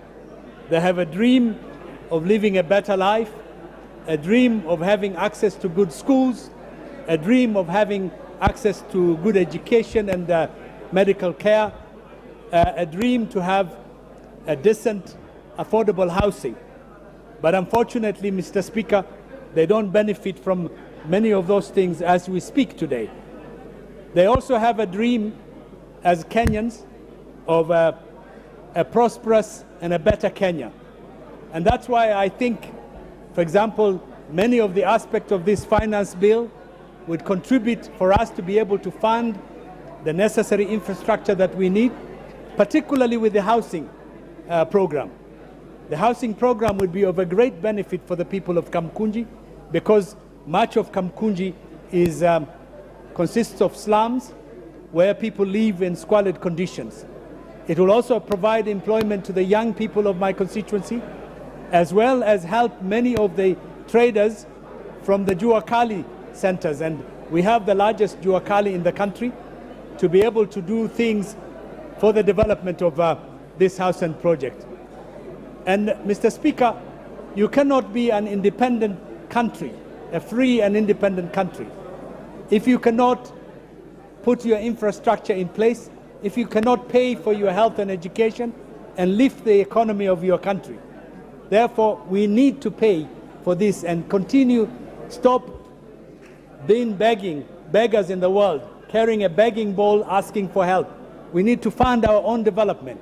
And the Kenyan citizen is an agent of his own development. And therefore, I support this financial bill, Mr. Speaker. Thank you. Honorable Mudhoni. The member is in your name, Mudhoni, the nominated member from Meru. Isn't she called Mudhoni? Thank you, Honorable Speaker. Honorable Speaker, okay. I rise to support this bill this afternoon. Honorable Speaker, I'm so shocked this evening, Honorable Speaker, and saddened by the fact that yesterday, Honorable Speaker, we sat here and we were taken through the appropriation bill, and this House, including the opposition, went through the bill and we all unanimously supported it. Honorable Speaker, we supported because we knew all the things that we seek for our constituencies will come from what we appropriated. Honorable Speaker, I'm shocked because now I'm seeing a turnaround that some of our members want to imagine that money will come from the blues. Honorable Speaker, what this finance bill is trying to bring about and the cure of all the things that we want for ourselves, Honorable Speaker, will be gotten from this finance bill. Honorable Speaker, I heard members complaining that people cannot afford even 2 meals in a day. And they are not even commending this committee for putting clause 33, where they have very clearly stated that fertilizer will be zero-rated. And that means, Honorable Speaker, this country will be able to have food security, and each and every homestead will be able to afford 2 meals in a day. As I conclude, Honorable Speaker, I want everyone to appreciate that this country, Honorable Speaker, is at a state like where a milkman continues milking an emaciated cow. Honorable Speaker, for you to realize and get good returns from a cow, you have to feed it and feed it properly so that it can continue producing enough milk. Honorable Speaker, this is the more reason why each and every member in this House should support this finance bill. Thank you, Honorable Speaker. Honorable Clive Gisairo. Yes, what's the point of order? Who is on a point of order? Honorable? Okay, hold on, Honorable Clive. Go ahead. Give him the mic.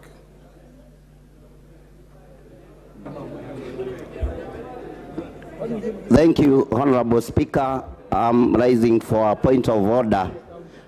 Number 95, you call the mover to reply. Thank you, Honorable Speaker. I hear you. the interest still looks quite massive. Let me hear a few more members before I come back to a point of order. Clive? I have already given the floor to the member. Thank you, Mr. Speaker. Masaba. Thank you, Mr. Speaker. Yes, what's your point of order? Order, Clive. Mheshimiwa Spika, mimi umenionea. Nilikuwa namba 22 katika bodi yako. Nimekaa hapa tangu asubuhi, sijapata nafasi ya kuzungumzia mswada huu. Mbona wanitenga? Honorable Mbeyu, each and every member here has an equal right to speak. And everybody will have a chance to speak. There are balances that we are doing. Your own leaders are also encouraging the chair to give certain members, and the chair cannot ignore that. Every member will speak. Na kusema ya kwamba unaonewa, wewe ndio unaonea mwenyekiti wa kikao hichi, kwa sababu kila mwanachama aliyoko hapa, kila mheshimiwa, kuna wengine wamekaa hapa tangu asubuhi, wengine tangu jana. Hata ule mheshimiwa wa Lugara ameketi karibu na wewe, amekuwa anainua mkono kila wakati, na yeye anangojea pia kuzungumza. Kwa hivyo waja tungojee, ukifikiwa utazungumza, usipofikiwa itakuwa hivyo.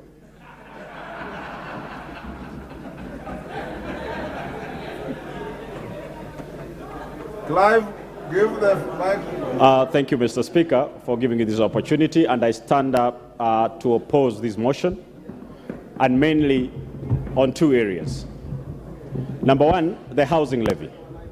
Mr. Speaker, we will be lying to the nation that suddenly we'll start building homes for the poor, that you will tax different people and build homes for different people. Mr. Speaker, we need to look at the basics. Kenyans do not have food. We are telling them how to house them.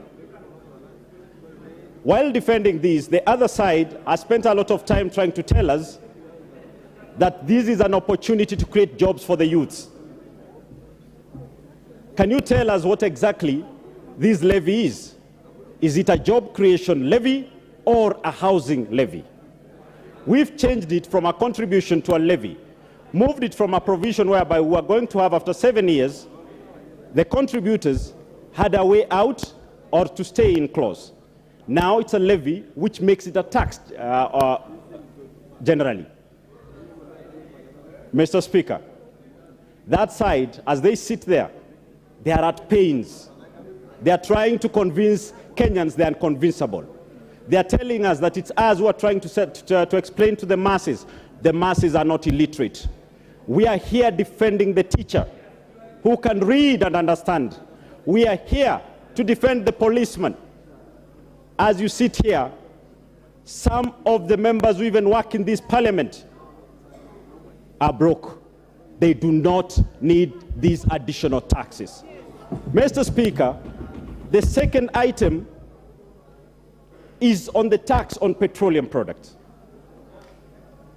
By them saying that it was members from this side who are busy pushing for 16% and they made it 8%, now it's time to move it to 16%, that is wrong.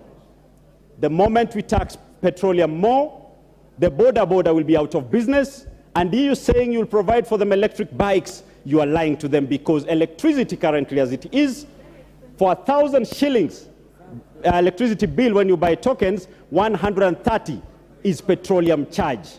You cannot even afford to charge that bike you're telling them. Mr. Speaker, I stand to oppose this, and that side, let us focus on how to provide jobs to Kenyans and not building jobs, because they are not there. You are lying to Kenyans. I oppose this bill. Honorable Wamchomba.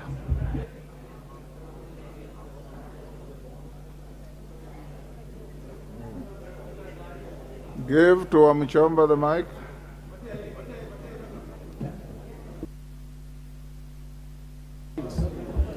Thank you, Mr. Speaker. I rise for the welfare of the society and the just government of the people of Kenya. I rise to oppose. For the welfare of the people of Kenya that qualifies them to eat well, eat a meal or 3 meals a day. That is the way to make the welfare of our people better. And for the welfare of the society and the just government of the people, it is our business as a the representative of this house to make sure that our people live happily, improve their welfare, and make them feel they are sovereign according to the Constitution of Kenya. Mr. Speaker, I am elected in Githunguri constituency. My people cannot afford a meal a day. The cost of living is too high. The cost of unga is too high for them to have better welfare. Mr. Speaker, I have gone